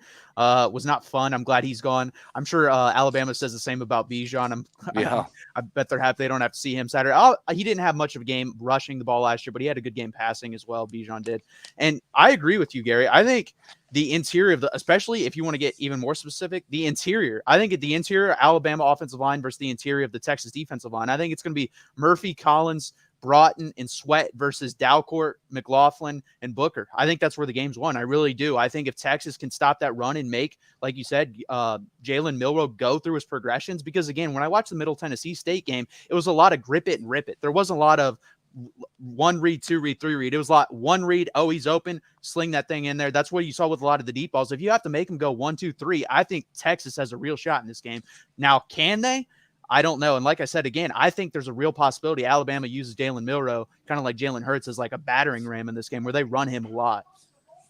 You expect Texas to hold up in pass pro pretty well? I mean, because, they're going to dial up some blitzes, and they're going to probably do some things to get after Quinn, I'm sure. That's the question. Again, I think it's funny. Both these teams mirror each other a little bit in the fact, especially on the offensive line. The interior of the Texas offensive line is not very good right now, at least in the first game. Now, I will say this. A lot of those were stunts and delayed blitzes. To me, that's more of a communication issue. Now, the problem is you're getting thrown into the fire here going into Alabama, where there's going to be 100,000+ people screaming at you. So how's the communication going to be there? Will hand signals possibly help that instead of actual communication? Maybe that will make them more intent on communicating. But to me, that's where we're weak at too. Jake Majors, I trust a little bit more than the guards, and Hayden Conner at left guard, and DJ Campbell, who, again, super talented, was the #1 offensive lineman coming out of high school 2 years ago, but he was not good in that Rice game. So it's going to be very interesting to see. It'll be interesting to see. We have guys that are talented enough to step up if need be, like Neto Umozulu, who actually his brother just committed. He's an edge rusher to us today. Will he come in and play right guard if DJ Campbell struggles? That could be a possibility. Will Cam Williams, who normally plays a left tackle, but that guy's huge. I think he's 6'7", like 360. He could come in and play guard, I think, but I don't know how much training he's gotten there. So that's going to be interesting. I don't really know. Maybe Gary obviously will know how good Alabama is on the interior. I know about the pass rushers. I know the interior is good, but how good are they, Gary? Yeah, that's another area that they haven't been the last couple of years what they had been the majority of the time that Saban's been here.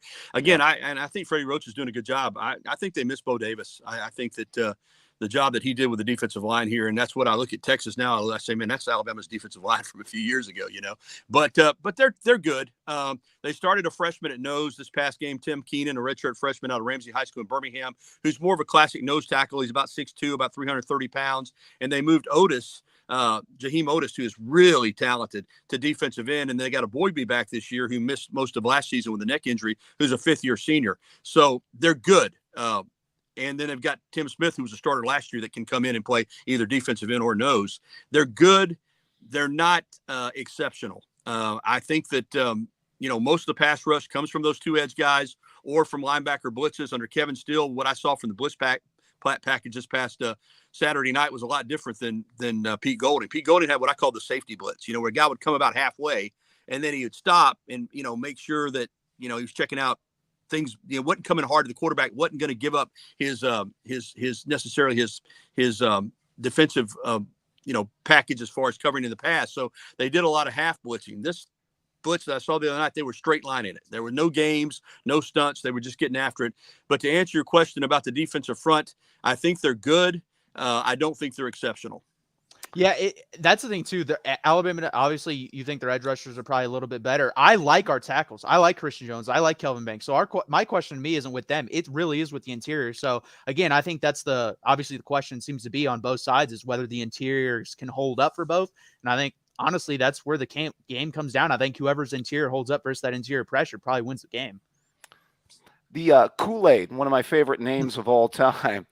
How does he rank up there with some of the top Bama corners we've seen, with Surtains, with the Minkas, the top guys? I think you had mentioned earlier that matchup with Xavier Worthy, probably going to run some man coverage, going to be real interesting on the outside. I don't know what your thoughts are on the perimeter on that matchup, but yeah, it's going to be incredible. And I think too, Terry and Arnold, the other corner, is really gifted as well. But Kool-Aid, I think, matches up well. I think he projects to be a top 10 guy in the draft. He is what, now none of them are as good as Surtain. I can tell you that now. He's up there. But he's good. And he's what you would consider a lockdown corner. He is a guy that, whether it's Worthy or, the top number ones around the country, you would say we're going to take our chances, with him on any wide receiver. Although Worthy, I know, is special, and he lit Alabama up pretty good last year. So, but I do think that Alabama feels like that Kool-Aid can handle anybody. And that doesn't mean he's not going to win every matchup against a great receiver. But they think during the course of a game, he'll hold up. I do think they're going to try to, conceal some coverages sometimes. And I'm sure Texas is going to be looking for favorable matchups. But that's a great thing about Texas. They've got, I think, probably the best wide receiver room outside of Ohio State in the country. So you can't worry just about Worthy. But to your point about Kool-Aid, yeah, I think he is he's special in the sense that he can handle those number ones, and that's one of those battles too. If Ewers gets time and it's one-on-one with McKinstry and Worthy and the ball's in the air, some of those might be those 50-50 balls that whoever wins that battle might go a long way in who wins the game. Yeah, I think I talked about this earlier. I think that's one where NFL scouts are literally going to watch that matchup and be salivating. I think that's a top 5 wide receiver in the country versus a top 2 cornerback in the country. I think the only one in debate with Kool-Aid is Travis Hunter, honestly, after watching him. I think Hunter's that good. But I'm glad you didn't say as good as Patrick Surtain, because I'm a Broncos fan, and that guy is an absolute stud. Yeah, he's him and Sauce Gardner right there. Those are I think Surtain has a chance to be a 10 or 12 year guy and go down as one of the best to ever do it. I mean, he and Kool-Aid's good. I mean, but I think Surtain is, I think he'll be, before it's all said and done, I think he'll be a Pro Football Hall of Famer. And then what do you think about, I think as a Texas fan, Jatavian Sanders is the real matchup nightmare for Alabama. Who do you think has that assignment? Do you think it'll be multiple guys? Do you think they're going to rely on Caleb Downs? Well, they like Caleb Downs a lot, and I'm telling you, man, he lived up to the billing on Saturday night. Yeah, I think it'll be different matchups though, because you're right. If they can get Sanders in space and get the ball to him, he's a nightmare. So I think you'll see Downs some, but I think with Kevin Steele, not to the point where Golding was, because Golding was oftentimes, he was a brilliant on the whiteboard. And I think he out-schemed himself sometimes, if that makes any sense. I think they just tried to do too many things, too many coverages, tried to get cute. I think Still's going to keep it simple, but I don't think it'll be, Downs necessarily locked down on him. And I think there'll be some opportunities, especially when Alabama blitzes, to get Sanders isolated and get him into space and potential for big plays there. That's why when Alabama does blitz, I think they've got to get to yours, because you mentioned the Texas offensive line. If they hold up and you send extra people and you don't get there, I think Texas is going to make a big play. Yeah, and do you trust your linebackers in coverage versus our running backs if that does become a matchup, or a Jatavian Sanders? Well, the Jahad Campbell, the big freshman who I think probably would have started and was a little banged up, Deontay Lawson is going to be a star. He's one of the inside linebackers. He's the signal caller. He looks a lot like C.J. Mosley, if you guys remember him now with the Jets. He reminds me so much of C.J. Mosley. They started, the transfer from Georgia this past game, Trez Marshall. But I think if Campbell's good to go, I like Marshall in coverage. He's undersized, so he's probably more like a safety, so they may stay with him.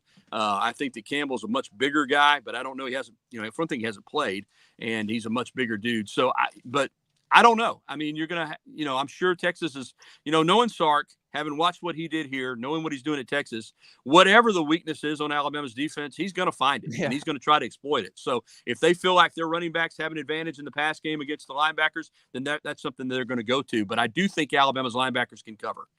Okay. Yeah, I can attest. Sark can scheme you up as good as anybody out there. I just think that, Alabama's going to be what Alabama is. They're going to probably play a lot of press man. And, I think there's going to be a lot of 50-50 balls. I think yours is going to take some shots. And I think, Texas is just going to have to win. They're going to have to win those matchups. Yeah, and I think people are going to, like I said, talk about Kool-Aid and Xavier. I think it's going to come down to Terrion Arnold if we're talking wide receiver cornerback versus A.D. Mitchell. I think that's where you're going to see more of an exploitation if Sark goes there more, is what I think is going to happen. I don't know. I could be wrong. Obviously, if you have one-on-one with Xavier Worthy, I'm going to take that. But I like the matchup with AD and Terrion. Yeah, it's an intriguing second matchup. You're right. If you consider Worthy and Kool-Aid your number one, obviously Mitchell and Arnold is a great number two matchup, because again, those are, obviously people are familiar with Mitchell from his time at Georgia and know how his speed. But I tell you what, Terrion Arnold last year started, and then toward the end of the season, he tailed off a little bit, and Ricks got in there at corner, but he played an exceptional game the other night. And I know it's not Texas, but still, he had to cover guys, and he was really good. So I think they like him a lot too, and I think they like their combinations in the secondary. They've got a lot of depth. So in my opinion, if Alabama can pressure yours, I think the secondary can do some things. If he has time to throw, then Texas is going to hit some plays. There's just no doubt about it. Those receivers, those backs are too good. So it's probably a combination between coverage and pressure. You've got to, especially if you drop guys into coverage and you don't blitz, then they better be able to cover. But if you bring the pressure, then the pressure better get there, because you're going to be exposed on the back end. Gary, we know that you've got a newscast to prepare for, so want to respect your time. So just want to make sure that. Yeah, I'm good. I'm good for a little while. Okay. About 5 more minutes, probably. How do you see the Bama receivers this year? I know that, one of the big reasons that Saban was able to transition from, ground and pound for so many years. I think of that 2019 team, which had 4 first-round draft picks. 4 first-rounders. Never seen anything like it, yeah. A wide receiver, which is a big part why you can have a really good passing game. I mean, receivers help the cause. I can kind of attest to that, being a Ohio State fan. That being said, who do you see? I know you had a Jamison Williams, you've had Mechie in the past, you've had some of these guys. Who's the go-to guy? Who's the kind of the deep threat, the guy that moves the needle? Yeah, well, Texas has got a Georgia transfer at wide receiver, and so does Alabama. And I think Jermaine Burton is a guy that they look to be the leader of that receiving corps this year. I think when he came to Alabama with Bryce Young, he felt like he probably played last year and then be on to the NFL. And it didn't happen.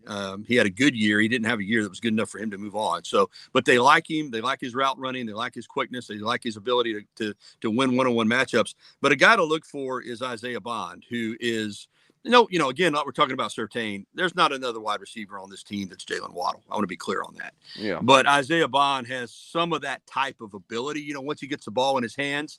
The problem for him all through fall camp was he was dropping the ball. I mean, I was talking to people who said, hey, man, he dropped 3 or 4 or 5 balls in practice today. But all the receivers were having issues with drops. But they caught the ball on Saturday night. There wasn't a single drop in the game. And granted, they didn't throw it a ton. But the wide receiving core, it's a lot like I said about the defensive line. They're good. They're talented. They're highly rated guys. They got a lot of them. But they're not what they have been. And you alluded to 2019 when you had Ruggs and Judy and Smith and Waddle on one team. I mean, that's as good as it's ever been around here or maybe anywhere. And, it's not at that level. It's just not. And they're good players, but I don't look at any of them right now and say, well, that guy's special or that guy's exceptional. I just don't see that the way I see with Worthy with Texas. There's not a Worthy on this Alabama roster. And that's why I think Alabama wants to ground and pound versus Texas because, like you said, you don't have as much talent as you used to at the wide receiver and at the running back position. I honestly think if they're going to hit a big play, it's going to be Isaiah Bond going deep or with Jalen Milroe with the legs. I think that's where the explosive plays come from. I really do. Well, Milroe's a problem. Now, I'm just going to tell you. I mean, it's no doubt about it because what he can give you, and if he's throwing the football, like I said, if you've got to respect the pass, then you can't just put everybody up there and come after him. You can do everything right. Let's say he's dropping back. Let's say you're in man-to-man and everybody's running with their guys and there's nobody open, but he gets past that initial front 3 or 4 guys. Everybody's running the secondary with their back turned. Once he gets in the open field, he's a killer. I mean, not only because he's so fast and he can be, he's got the moves, he can run over you. I mean, he is a truck. I mean, he's from the state of Texas. He is a physical specimen. I mean, when you watch him in warmups, you're thinking that guy's a linebacker. I mean, he's probably 220 pounds with 7 or 8% body fat. So I'm with you there. And I know Sark knows that. And I know their defensive staff knows that.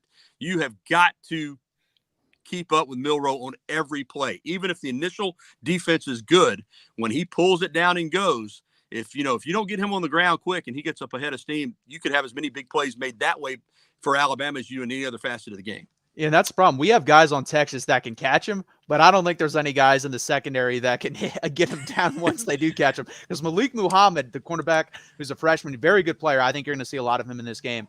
He's fast. I think he clocked at like 4.38 or something like that, but he will not. He's way too small. He's going to get absolutely blasted. The only guy that I think might be able to challenge him is the freshman linebacker. I think Anthony Hill has a chance. I think you're going to see him spy a lot in this game. I think you're going to see him have the task of just following Jalen Milroe for a lot of the game. Yeah, because he can truck you, man. There's no doubt about it. One thing, because I joined you guys late and I heard you talking about Milroe on the tail end. I do want to say this before I have to go about his passing. A lot of people have made evaluations and analysis on him, but he hasn't played much. He really didn't play. I mean, he came in the Arkansas game last year when Bryce got hurt, and then he started the Texas A&M game. It's like the whole turnover deal. And I'm not saying that he won't turn it over. That's not my point. But, you play 1.5 games and you have a couple of turnovers and people say, well, he's turnover prone. But has he really played enough games to know if he's turnover prone? He didn't turn it over the other night. I think they've worked with him on ball security. When you run the ball, one thing about a running quarterback is when you run it that often, you are exposing yourself to more fumbles. There's no doubt about it, particularly when you're trying to bulldoze guys. So, and I think he throws the ball fine. I think the issue is, and I heard you guys talking about this when I logged on, is, if we saw the other night on the deep ball, if you're open, he throws a beautiful deep ball, or if the route goes as planned and, he's predetermined he's going to throw it here. And if that guy's got a little separation, he throws it on time. The question is going to be when guys are covered and he's having to try to go off to secondary guys. That's the question, because I think his arm is strong. I think that he steps into his throws. I think he's accurate, plenty accurate, as long as the offense is in the flow. That's the question, and we didn't see it the other night because Middle Tennessee couldn't put him in that situation.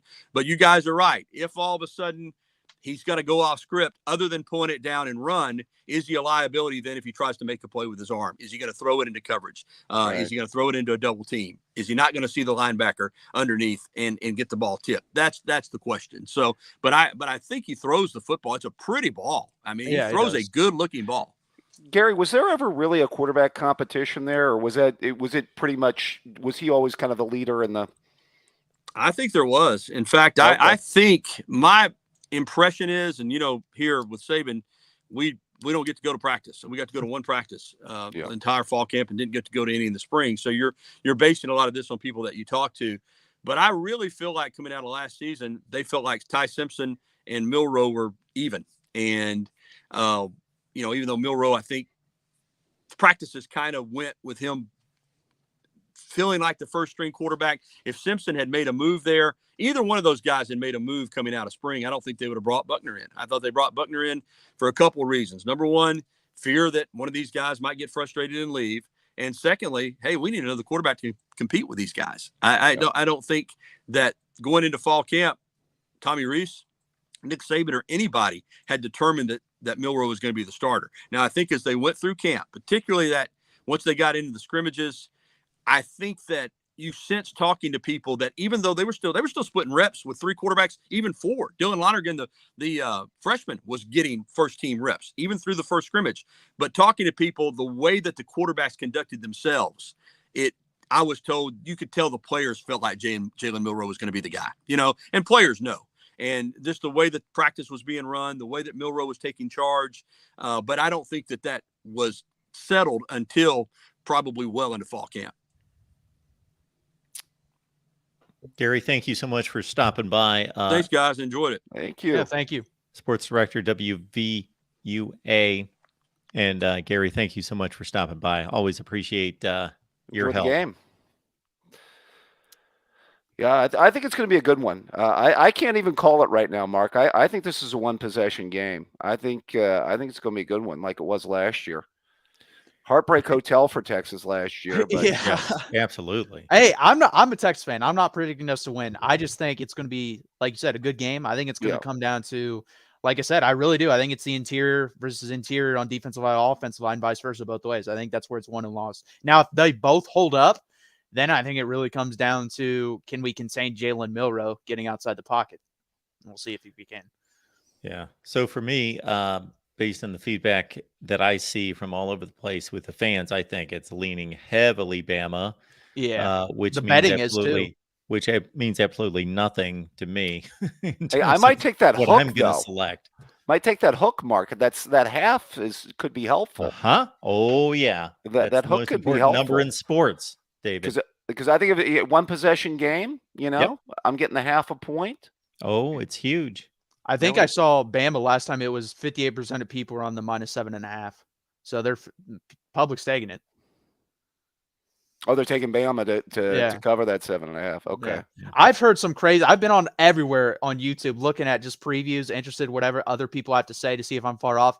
And everyone that actually covers the team hard and doesn't just watch the games and doesn't look at recruiting and stuff like that, those guys are predicting, like I've seen Alabama fans, 45-17. And literally the only way that happens is if Texas implodes offensively. A lot of people have predicted, some people even on this channel, I believe, a 9-3 Alabama season. Isn't that correct? On this channel? Yes. Real. Oh, on this, I thought, meaning yes. out of the three of us. And I think you were close, Mark, I believe you told me. There's actually somebody on this channel right on this screen that picked Alabama to go to the national championship game. Wow. Oh, no, I didn't. I have him in the college football playoff. I don't have him in the championship game, but I have him in the playoff. Wow. Yeah, I think it's our friend Darrell who's picking the demise. Hey, you know what? People have lost a lot of money on picking on the demise of Nick Saban, and that's never a good way to do things. There's so many things that have come and gone in college football while he stayed pat. He's going to be here until he retires. That's what I believe. Yeah, it is truly amazing. Yes, we heard shots against Nick Saban and him, the game passing him by 10 years ago. No, he adapts, unlike the man down in South Carolina with Clemson. That man, no, he refuses to adapt. Yeah. Last night's verdict may shake him out of that. Yeah. Or Monday night.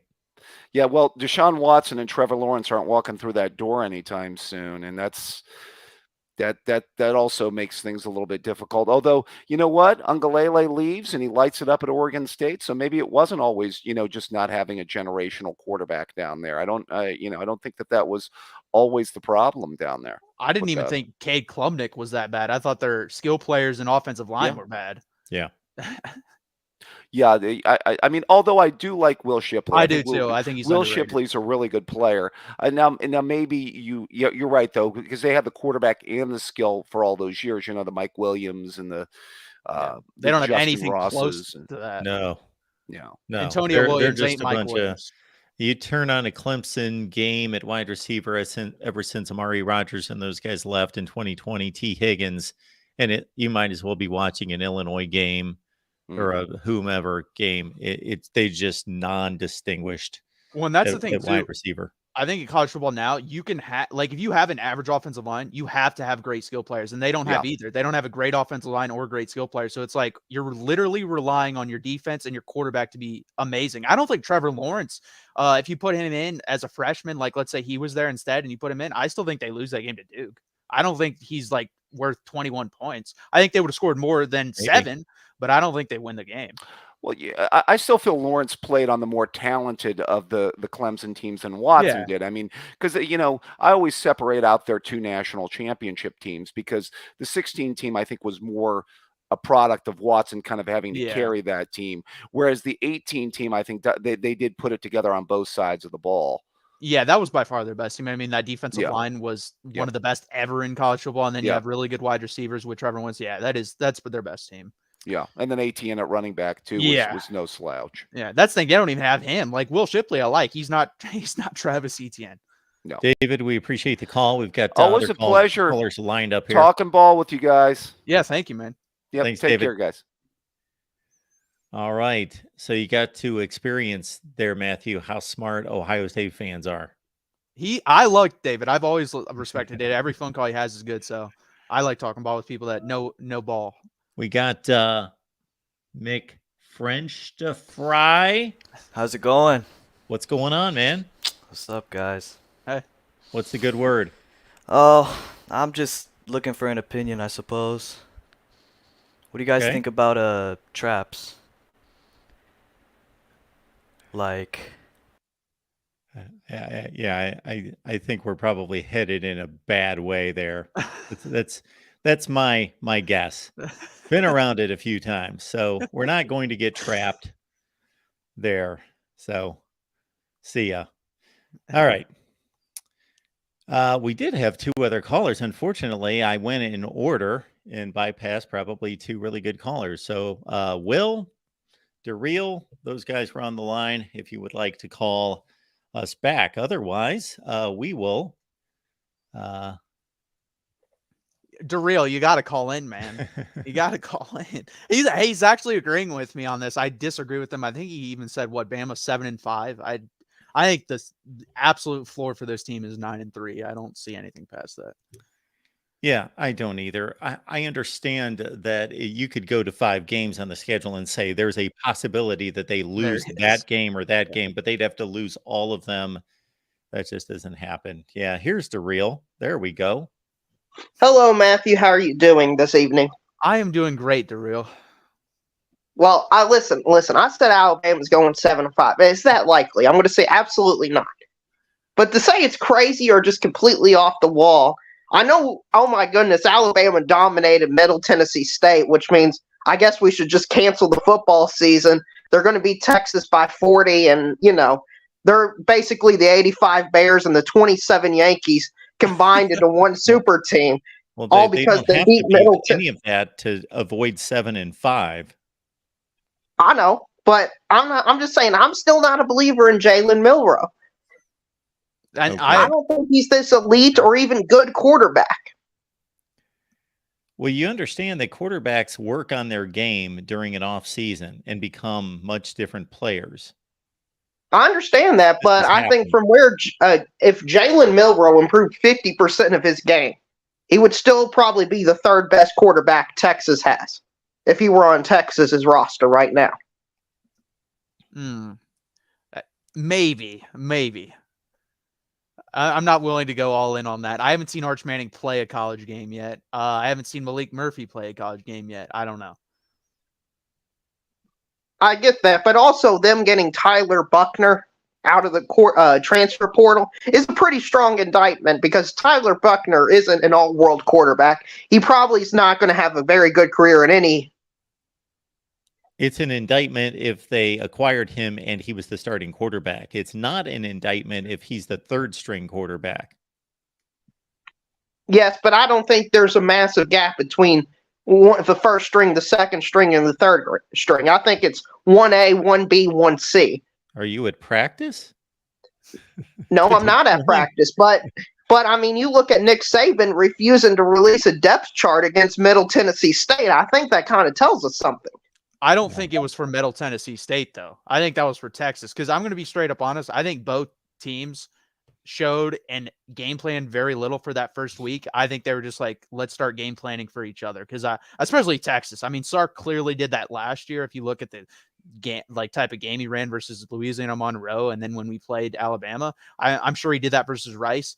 So I think that's more of a push at Texas. I don't think he did that for Middle Tennessee State. Right. And also something I haven't heard talked about is let's say the first quarter happens and Alabama's down 14-0. What are the odds Alabama can come back in that game? Because I'd put it like 10-20% they're able to come back from that deficit with the style of play they want to do this year. So I actually agree with you on this, and I agree with you that if there's going to be a blowout, I think it's Texas, just for the simple fact is if Alabama's going to be explosive on offense, it's going to be with the run. I don't really see them throwing it all over the yard. And you don't score quickly with runs unless you're dropping 60, 70-yard runs consistently. And that doesn't happen even versus bad teams on defense. And we're definitely not bad on defense. So I agree with you on that. And that would be very interesting. I don't know what would happen at that point. But the problem is, I think you would still have to go with Jalen Milroe, because can Tyler Buckner really start bringing you back when you're down 14-0? I don't think he can.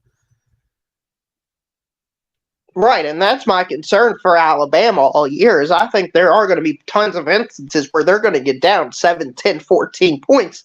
And I just think with the style of their play, they're going to be forced into a different style.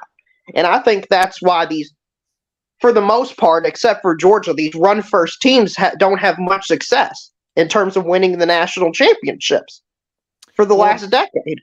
Yeah, what made Georgia so successful was the little opportunities that Stetson Bennett did get. He hit. So if that's what they're going to do, that's the thing about being a running team. You're basically taking your throwing opportunities, especially deep, down to such a little amount to where when you do get them, they become that much more important and you have to hit them. That's really the thing is, can Jalen Milroe, his 4 to 5 opportunities a game that he's probably going to have going deep, can he hit 3 out of 5 of them? If you believe he can, Alabama can be a national championship winner. If you don't think he can, they're probably a 10-2 team, honestly. Yeah, I think, even though I think Bama finishes 7-5, I will concede that 10-2 is probably the most likely result for Alabama this year. So yeah, that's what I was going to push back on. If you had to make let's say you had to bet your car, your house, or whatever, what do you think Alabama's record would be? What do you realistically think it would be? 10-2. Okay, yeah, that's fair then. Yeah, you're just saying their floor is 7-5, and that's, yeah, if everything went to absolute shit, which it never has with Nick Saban, they could go 7-5. I don't think they will. There's always a few teams every year where their record completely surprises us. True. And I'm just predicting Alabama is that one of those teams that year that goes the complete downward spiral. Should I be mean and force you to reveal another team that you selected to take that kind of tumble? Didn't he say Florida State? Hey, listen. I told you I'm not a believer in Florida State still. I still don't think they're this elite team. Oh my goodness, they beat LSU in the second half, 31-7. Teams. Basically, they got Florida, but they're going to go play in the ACC now, Darrell. So they don't have to be that elite. And Darrell, you picked the wrong SEC West team. You should have booked LSU for that because they got lucky in a lot of games last year. I think they're only going to win 8 or 9 games. I really do. I don't think they're as talented as people think. And I think some of the mistakes that they had again versus Florida State in the first game of the season, special teams mistakes, drops, penalties, I think that's something that Brian Kelly's going to have to nip in the butt because we saw it last year. So why hasn't it been changed from year 1 to year 2? Well, you do bring up a lot of good points now in retrospect after the Florida State LSU game. But I was just thinking there was going to be a big leap between year 1 and year 2, and I was believing in the way LSU beat Alabama, finished the year dominating Purdue. I thought they were a really good football team, and they were able to build depth and take that next step. I respect you taking your shot, Darrell. We could all sit here and make preseason prognostications and just say da da da, Alabama, Ohio State, Georgia, fill in the playoff spots the way they're supposed to be, not look for anything different, for anything that could happen. You took your shot, you've taken a number of shots, and I am going to guarantee that you will hit on some of them and you will miss on some of them, as opposed to a lot of people that just play it safe. And they don't look that bad, because even if one of those teams kind of falls off, it's usually like, oh, they went 10-2, big deal, missed the playoffs.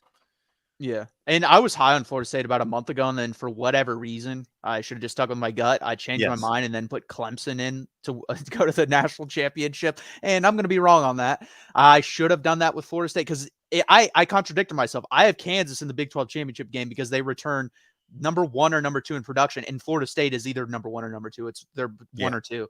I should have been consistent and said Florida State makes that jump, and I was stupid, and I didn't. Did the same thing. Everything that I analyzed pointed to, not everything, of course, Clemson's talented at spots, but basically everything for me, both the analytics and my own gut, said Florida State, but for whatever reason, I pulled the trigger on Clemson. I just kind of thought, we didn't see Florida State beat anyone worth anything last year.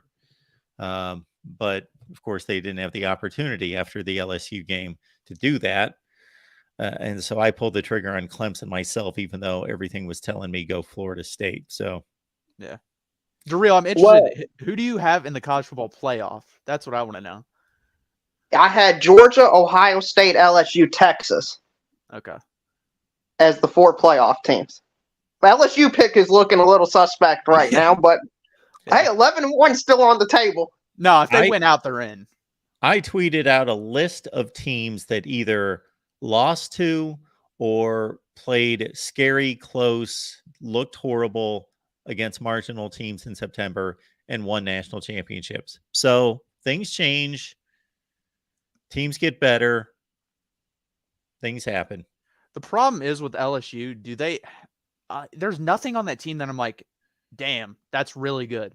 Other than Harold Perkins, who they're literally misusing now and wasting, what do they have? Like, I don't really like Jalen Daniels. I think Malik Neighbors is good. I think he was overrated as hell. I don't know. It was kind of like the Keyshawn Bootsy thing. I think he had a couple good games at the end of the year, and then people just blew him up to be a top 5 wide receiver in college football. I think he's good.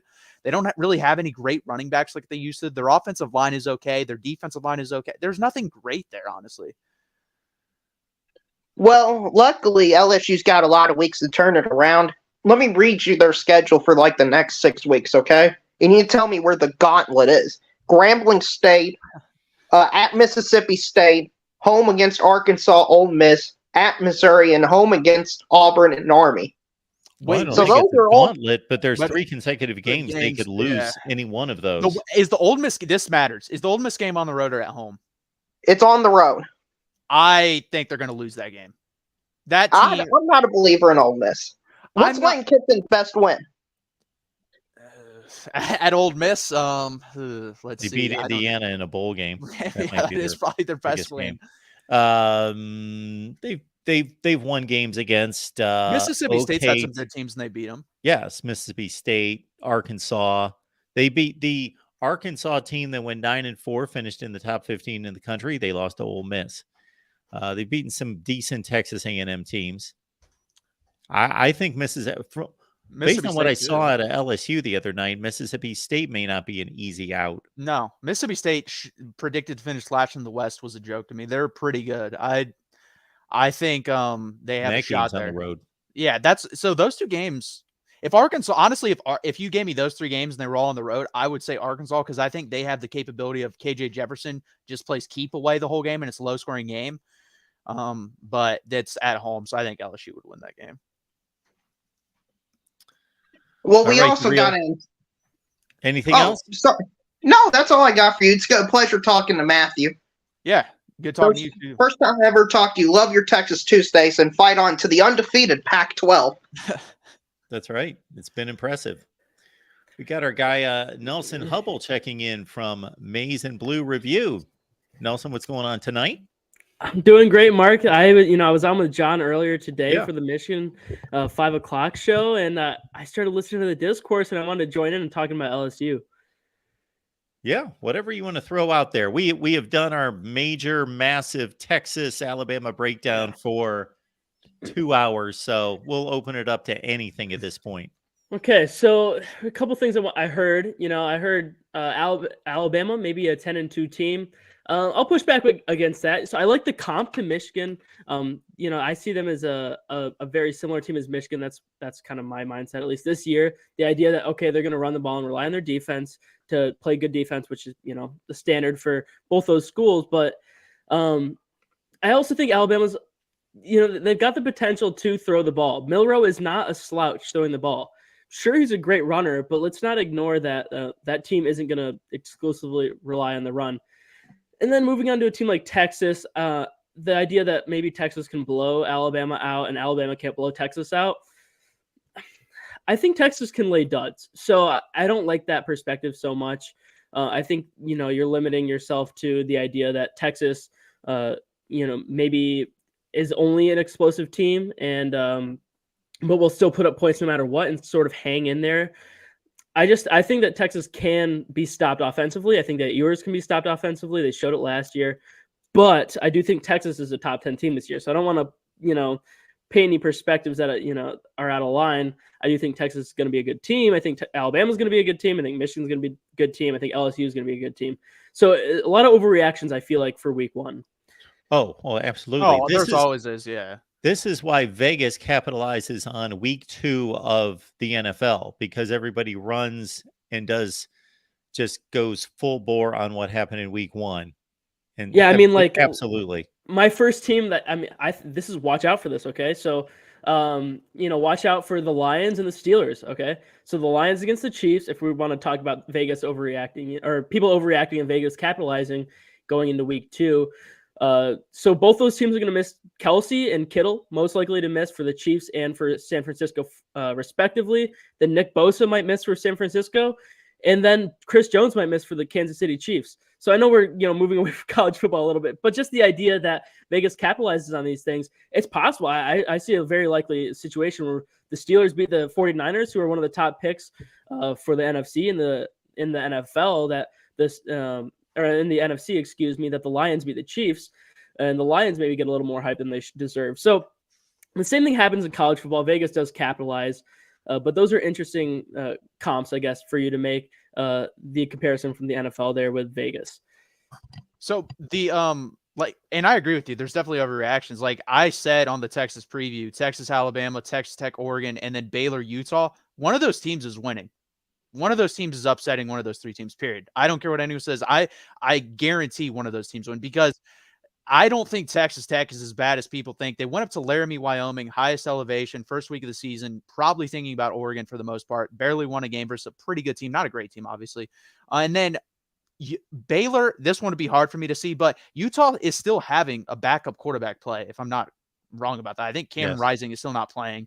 And I think Baylor, honestly, it's kind of a do or die game for Dave Aranda, because if they lose this game, I predicted them win 7 or 8 games this year.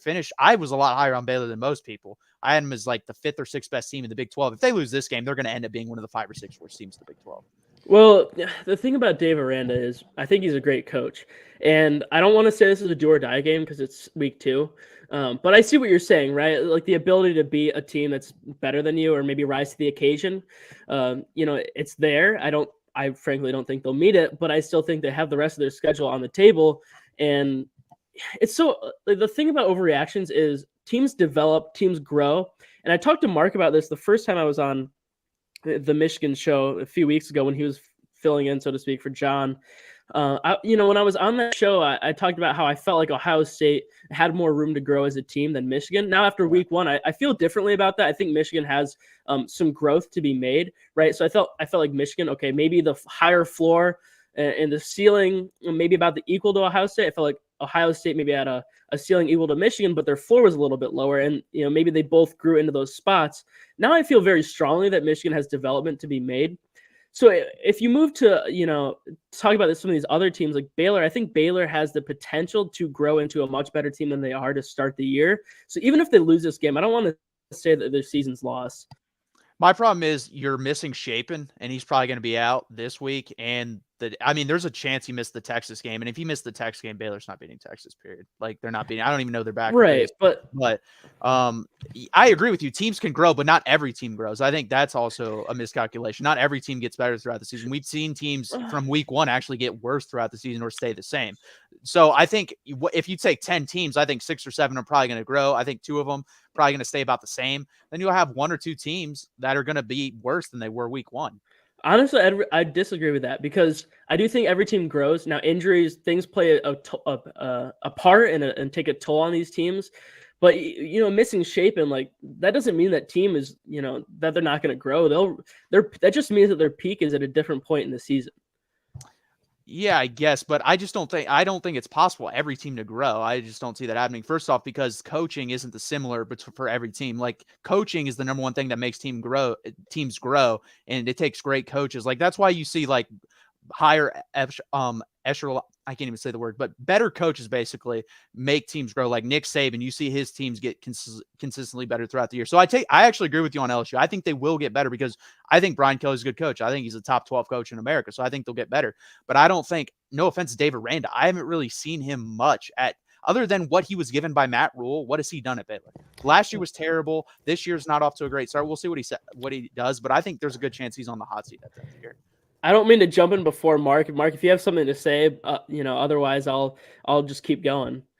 The beauty of it is I can talk whenever I want. All I need to do is click a button, I go live, and I can start talking. So I talk like 40 hours a week. So I'm good. Okay, so I get what you're saying, and then maybe we pivot to Nebraska because the Big Ten's my realm, right? I'm putting out a power ranking tomorrow. I'm at michigan.rivals.com for the Maize and Blue Review. I'm putting out my first power ranking for the season tomorrow, and Nebraska's sitting towards the bottom. But I'm curious, what do you think? You see Matt Rule at Baylor. What do you think Matt Rule can do at Nebraska? They lost Jeff Sims. They're 3 interceptions against Minnesota.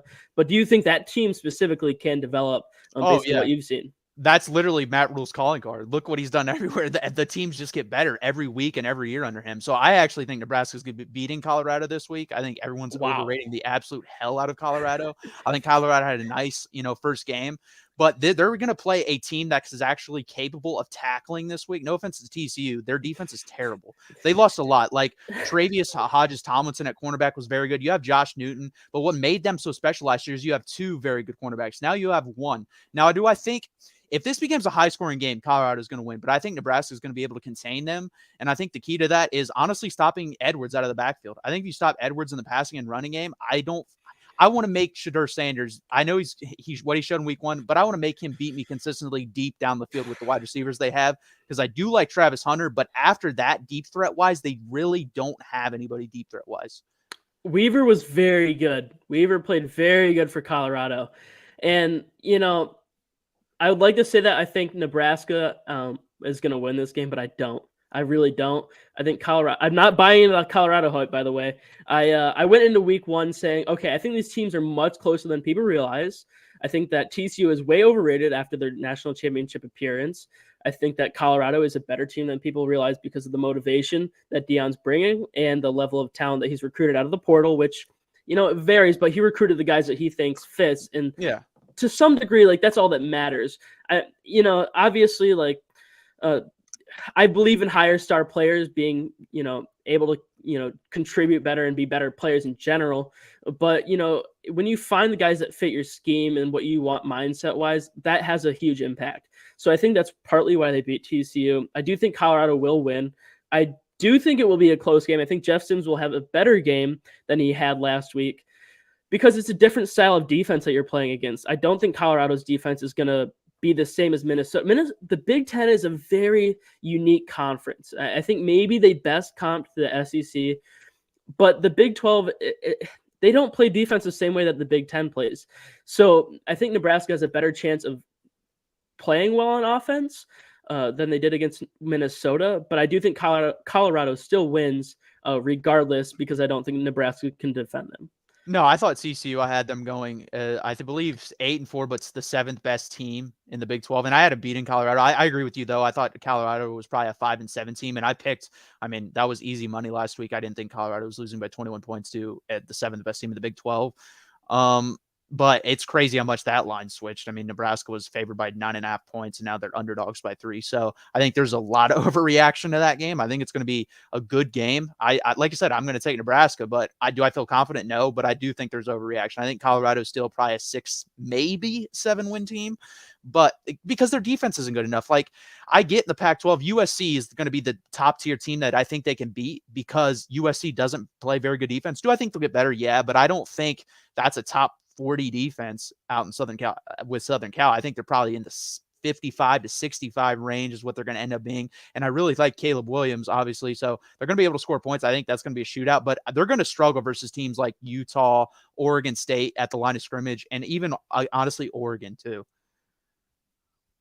Yeah, I don't know. I agree. I do think those games will be closer than people are expecting. I think Oregon's a very good team. I think that's an underrated component of the Pac-12.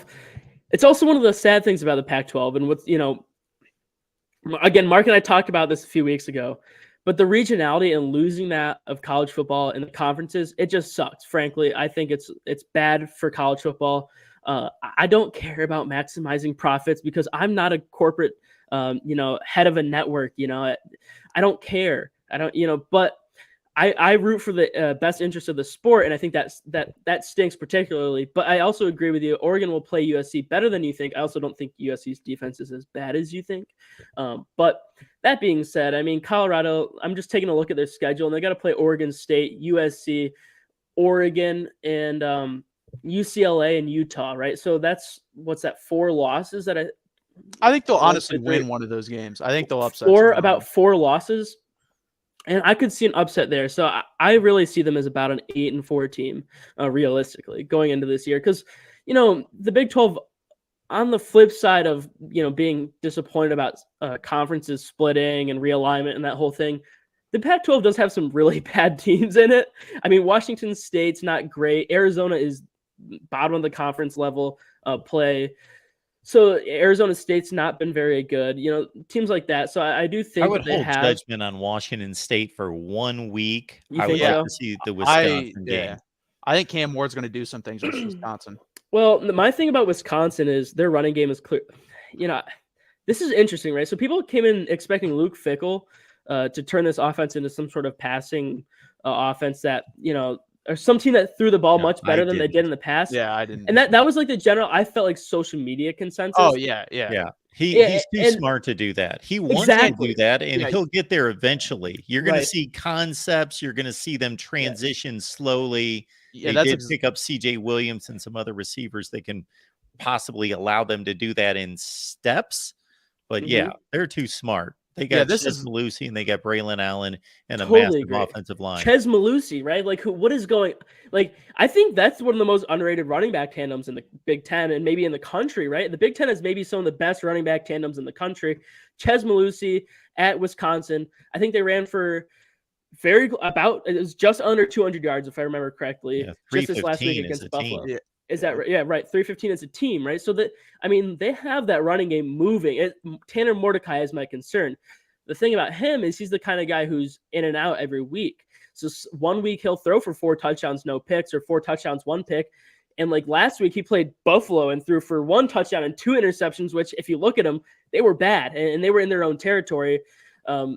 So that's the thing about Wisconsin that concerns me. And when you bring up Washington State, I'll qualify that statement and give you that because Mordecai concerns me very heavily. And I think Wisconsin fans and some people on social media were expecting to better play in the passing offense of Wisconsin, maybe than they should have. Nelson, to back up your comment about Tanner Mordecai being up and down, although he's thrown 72 touchdowns in the last 2 seasons, that was in the American Conference, but also to extend on your point about Big 12 defense, do you know how many touchdowns Tanner Mordecai threw against Houston last year? I do not. Take a guess. 5. 9. I was going to say 7. 9 touchdowns in one game. They won 77-63. Wow. Okay. Well, yeah, he set an all-time record. It's a different world, right? So we talked about Colorado's defense, and we talked about playing TCU versus playing Nebraska, and Nebraska playing Minnesota, and that whole thing. It's a different world. It really is a different world in the Big 12 versus a conference like the Big 10. Yeah, really good stuff out of you, Nelson. We appreciate you stopping by. I do want to get to one more caller here. Anything else you got for us? Yeah, this is such a hacky but check me out on Mason Blue Review, Michigan.rivals.com, and there's socials. I do a daily segment called Nelson's Nuggets where I break down something about Michigan football every day, and then I've started to do this new thing where I do a article and a 10 to 15 minute YouTube episode clip, whatever you want to call it, about the Big Ten. Basically a recap. I call it a look around the Big Ten. And then whatever week it is. So I did one for week 1. I'll do one for week 2. And I got my power rankings coming out on there as well. I'll do a video on that coming out tomorrow. Nelson, we appreciate you being here. Thank you for your help on our Michigan show. Of course. Thanks for having me, Mark. I appreciate it. I'll see you around. Absolutely. We will keep it moving. Let's take one more call, and we will take that one from JR. JR, what's going on tonight? Hey, thanks for having me, guys. Of course. How you doing? I'm doing all right. I want to talk about a game that I don't feel like has been talked about nearly enough because we had the Deion Sanders with Colorado, which has just dominated all the headlines, and Clemson and everything else. And I don't know if you guys have already talked about it. I apologize. But the North Carolina-South Carolina game, I haven't heard hardly anything about that. And honestly, if you would have told me that Drake May only rushes for 25 yards and Drake May throws 2 interceptions, I would have told you South Carolina would have won that game. But I don't know. I didn't get a chance to watch it because I'm a Spectrum person, and ESPN decided, they're just going to rip it away. And obviously highlights don't do it justice. What happened that game? Do you guys have any takes on that game and kind of fill me in on that? I've become a Spectrum/YouTube TV guy at the same time. I've got them both just to cover myself. I'll say this very quickly and let Matthew respond to that, because it was one of those deals where I'm trying to watch like 3 games at the same time, so I'm not going to say I did some kind of deep dive. But man, I got to say, I'd have to go year to year to year and go back a decade at least to find a North Carolina defense that played that well against a quality opponent.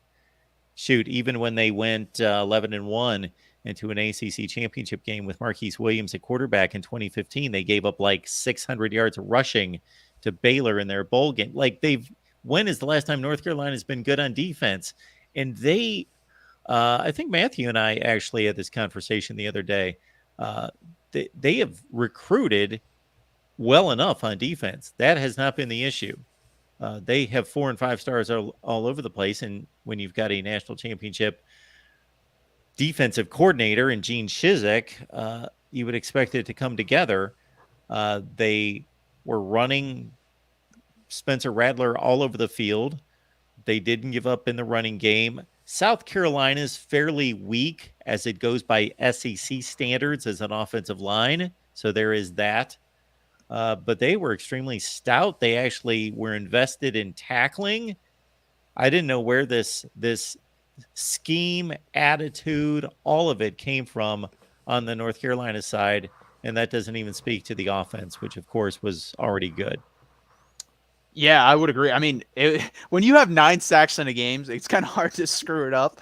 I don't know whether it's a combination of both. Do I think North Carolina is going to have 9 sacks a game? No, that would be ludicrous. It'd be the best defensive line ever. It'd be better than when they had Lawrence Taylor at North Carolina. So I don't expect that to happen. But I do think North Carolina obviously got better on defense, because if you look at the scores that they gave up last year and the tackling that they did, I mean, it was god-awful. They couldn't tackle App State when they played them last year.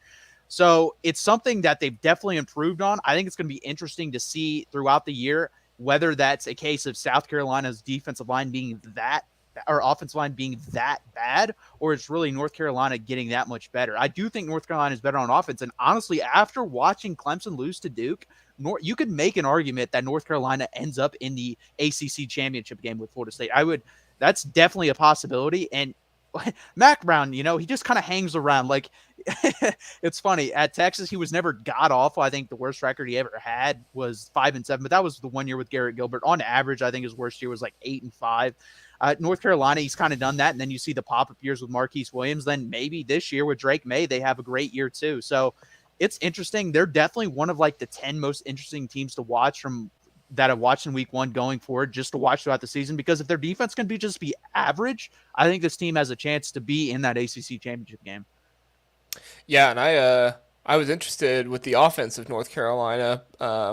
And so when I saw 9 sacks for North Carolina's defense, I was like, wow, is this something we're going to have to talk about more? Because I'm right there with you. I feel like North Carolina could be heading to the ACC championship game, but I just, in the back of my mind, I just keep thinking about the Phil Longo effect and how Phil Longo is no longer there. And I mean, I think Phil Longo is one of the best offensive coordinators in college football right now. I might be biased because I like the Big Ten, and now that he's in the Big Ten, but I don't know.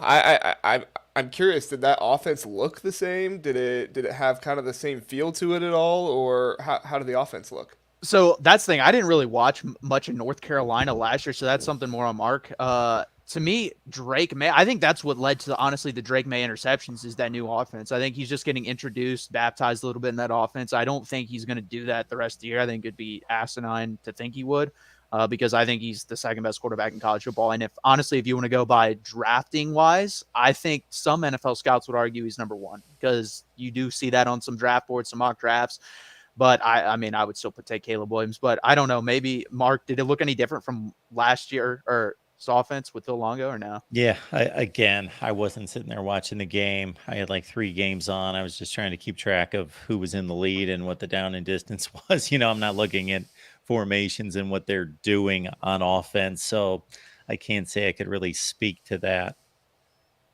All right. Well, yeah, no, I think the other storyline that really interested me was and you guys kind of touched on it a little bit, Mac Brown, the long time, just season after season consistency. You always know you're going to have a good team. Maybe they won't be great, but you always know you're at least going to have a good team. And then Shane Beamer, who is this up and coming guy. And I'm not trying to be a hater, but I don't see the love for Shane Beamer that other people do. I'm not saying he's bad. I'm not saying that, he's not going to be successful or he's on a hot seat. I think that's ridiculous to say. But I feel like people are talking about him as being one of these rising coaches that could be one of the best in the nation in a few years. And I don't know. Maybe I'm just listening to too many South Carolina fans, but I don't know if I see it as much as other people seem to.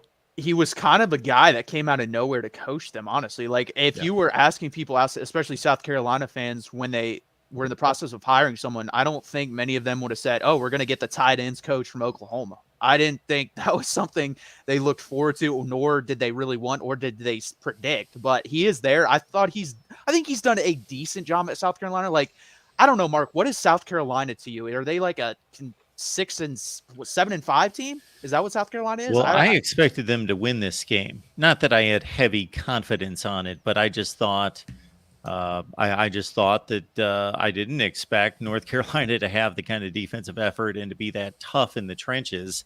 So South Carolina would be able to be what we typically see from an SEC mid-tier versus an ACC mid to higher tier, even though they're playing up maybe 3 or 4 spots. That gap is still usually goes to the SEC team, and I expected a more physical South Carolina team to win the game. But Spencer Rattler, he's an ultra-talented quarterback, but he had a bad season last year. Now, he rallied down the stretch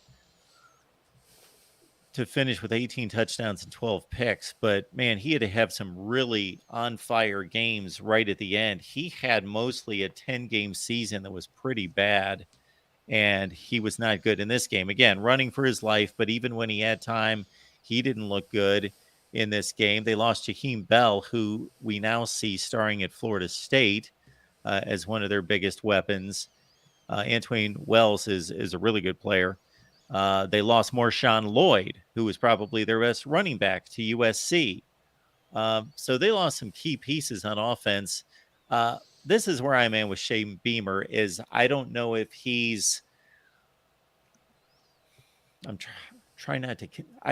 I'll make this comparison. Is he Justin Fuente or is he Mike Norvell? Like, he's taken over a program probably about in the same position as either one of those programs when they were taken over. Now, Justin Fuente, for the first 2.5 seasons, 2 to 2.5 seasons, Went 10-4 one year, went to an ACC championship game, went 9-4, was, actually outperforming Frank Beamer's last 3 or 4 years, but the recruiting was atrocious and it caught up with him. He, for whatever reason, who was the quarterback that they had? The big guy that went to Maryland. I don't know why he transferred. He had a couple nice. He wasn't a great quarterback, but had a couple nice seasons. Josh Jackson, and then he leaves, and they just plummet. And they've never recruited or developed a quarterback since. Their quarterback plays awful. Their recruiting awful. The roster that Brent Pry has inherited has to be the worst since Frank Beamer's first couple of years at Virginia Tech when they were like a nothing program. So Justin Fuente got off to a good start and then couldn't recruit, didn't do those things. Mike Norvell, I won't take you through the whole saga of how I see that playing out, but obviously we see that it's working, even though he took over a program, bad culture, lazy players, not because of their fault, but that's what they were allowed to do under Willie Taggart. Just a bad situation in Florida State. And even though he had to start to turn it around in a COVID year when he couldn't even communicate with his team in person for 6 months, we see that he's a pretty damn good football coach. So I don't know if Shane Beamer's Fuente or if he's Norvell. He's trending, or he looks and acts like Norvell. Like, the players love him. The fans love him. He's an engaging guy. He had, for example, the other day on the SEC network, they had him pull a prank on Spencer Rattler. They brought Spencer Rattler into his office, and they had this kind of NIL story cooked up that Spencer Rattler would have to fly back to Oklahoma because there was some unfinished business. And they made up some like cockamamie story about just some stupid business that had this dumb name. And Spencer Rattler was completely confused, but they convinced him that he had to fly back to Oklahoma. And Shane Beamer, I guess Spencer Rattler has this really nice car. I don't know what it is, SUV. Shane Beamer's like, I'd like to take my wife out on a date in your, I forget what it was. And he's like, can I have the keys? And he's like, all right, yeah, okay. And he's like, we've set it up for you. We'll take you to the airport and everything. But I want to take my wife out this weekend in your car. It's the whole thing. And so Shane Beamer, he will do all those cool things. Now, does that relate to winning? Maybe in the recruiting trail, maybe it does. Obviously, it doesn't cause them to scheme up better game plans. But I'm still on the plus side of Shane Beamer. I'm not completely sold. Sure, he could fizzle out, but they're recruiting really well. And so I tend to think more that the pendulum is swinging up on Shane Beamer, despite a bit of a step back in week 1. Well, and I agree with that. I just think, what is South Carolina fans' expectations of the program? Because I think if you're expecting like 9-3 competing for the SEC, I just don't see that happening ever at South Carolina for the most part. I mean, it has happened in the past, but I think those days are gone, especially with Texas and Oklahoma coming over. I just think South Carolina's goal honestly should be 7-5, 8-4 type thing. I don't think it should be anything like that. And that's high. I'm thinking that's where they could live, but they could pop up every 4 or 5 years. And with this 12-team playoff, maybe. We think of like Penn State. I think that they benefit from this 12-team playoff more than anybody anywhere. Immediately, they're the first program I think of. But I think programs like South Carolina, that's now an achievable goal. Now, is it like we're going to live in the playoff? No. But can we get there once every 5 years or in a decade? Could we get there and have this season that our fans can remember rather than just rolling out 7-5, 8-4 every year? And that's what college football is in South Carolina. South Carolina, to me, has been arguably the most underachieving program in the history of college football, because Oregon State has an atrocious winning percentage all time. Wake, we could go down the line, Kansas, but there's reasons for that. South Carolina, they pack that stadium with 85,000 people every week. They're in a hotbed for football. They should be able to recruit. They're surrounded by Georgia, their own state, and of course the Deep South. And Steve Spurrier showed he won 11 games 3 consecutive years there. It can be done, But man, an underachieving program for decades. Yeah, I think it can be done too. My biggest thing with Beamer is that I would love to see him in a situation kind of like Mike Norvell is in, because I feel like that was a really good comparison you made, because even though Florida State was a mess when he got there, taking over from Willie Taggart, that was still a program with a lot of opportunity. You know, they had the tradition. I don't want to disparage any conference, but I think people know the ACC is not what the SEC is. Very good conference still, but it's not what the SEC is. And so I feel like Mike Norvell had more opportunity going into Florida State that was a little bit easier to grasp than what Beamer had going into South Carolina. And so I really feel like if we're going to see that next step up of Beamer getting to the playoffs consistently, that kind of stuff, I really feel like he needs to kind of make his way more toward an ACC school or a Big 12 school. Now, I don't think he'll ever do that, because the SEC is going to have more money and they're going to be able to pay guys like him better. Maybe if he has a few bad seasons, he gets fired. I have no idea. But regardless, I feel like he is almost ceilinged by those opportunities, because South Carolina has one conference championship in their history, I think it is. In the ACC. In the ACC. Okay. It's actually in the ACC. Yes. Yeah. So, I mean, I don't know. I think he's done a good job. He's got Nicholas Harbor.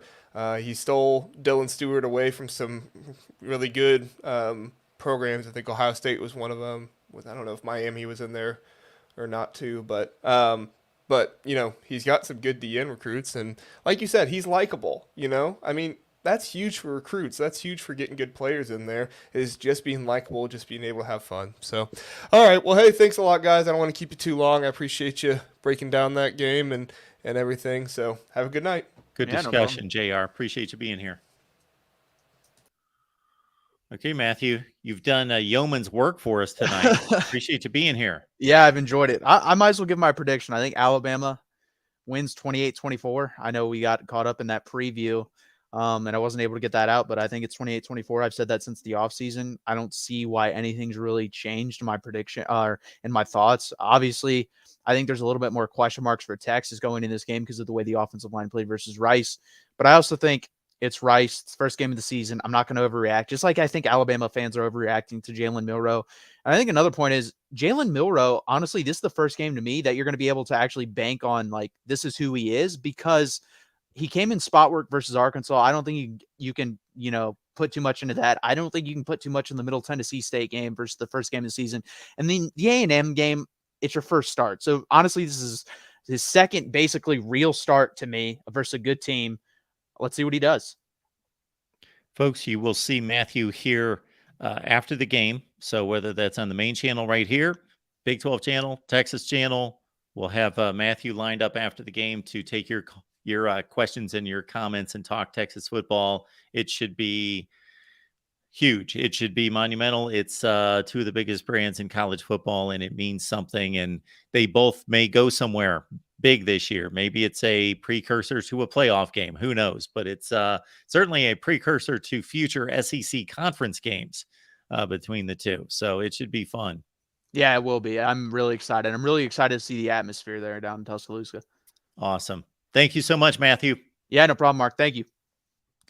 All right. Want to remind everyone that if you're going to the Alabama-Texas game, let's say you go on the secondary ticket market for that game or any game, there's a ton of great games this week or in future weeks. Go to ticketsmarter.com. There you see it right there, or on the mobile app for the get-in price. And here's the deal. Use the promo code that we provide, which is BIG. That is the promo code, BIG, or BIG20. So if you spend at least $100, which you will going to a college football game, you spend at least $100, you get $10 off using our promo code. Or if you spend at least $300, you get 20 off using the promo code BIG20. Ticketmaster's technology gives you the most competitive pricing on the secondary market. And your purchase with Ticketmaster is safe and guaranteed. Use the promo code we've provided there. Again, BIG, BIG, or BIG20. Get in the game with Ticketsmarter.com. ticketsmarter.com. Think smarter, ticket smarter. There you go. We appreciate you all being here at the Voice of College Football. And until we meet you again, which will be sometime on Thursday, because we talk college football here every day, even in May. So certainly in season, we've got so much available for all of you. So the videos will not stop. The analysis will not stop. We will keep coming at you with great videos throughout the weekend and get you set for Saturday. And of course, the big wrap-up show that we provide each and every Saturday night. Until then, remember, I don't care about your team.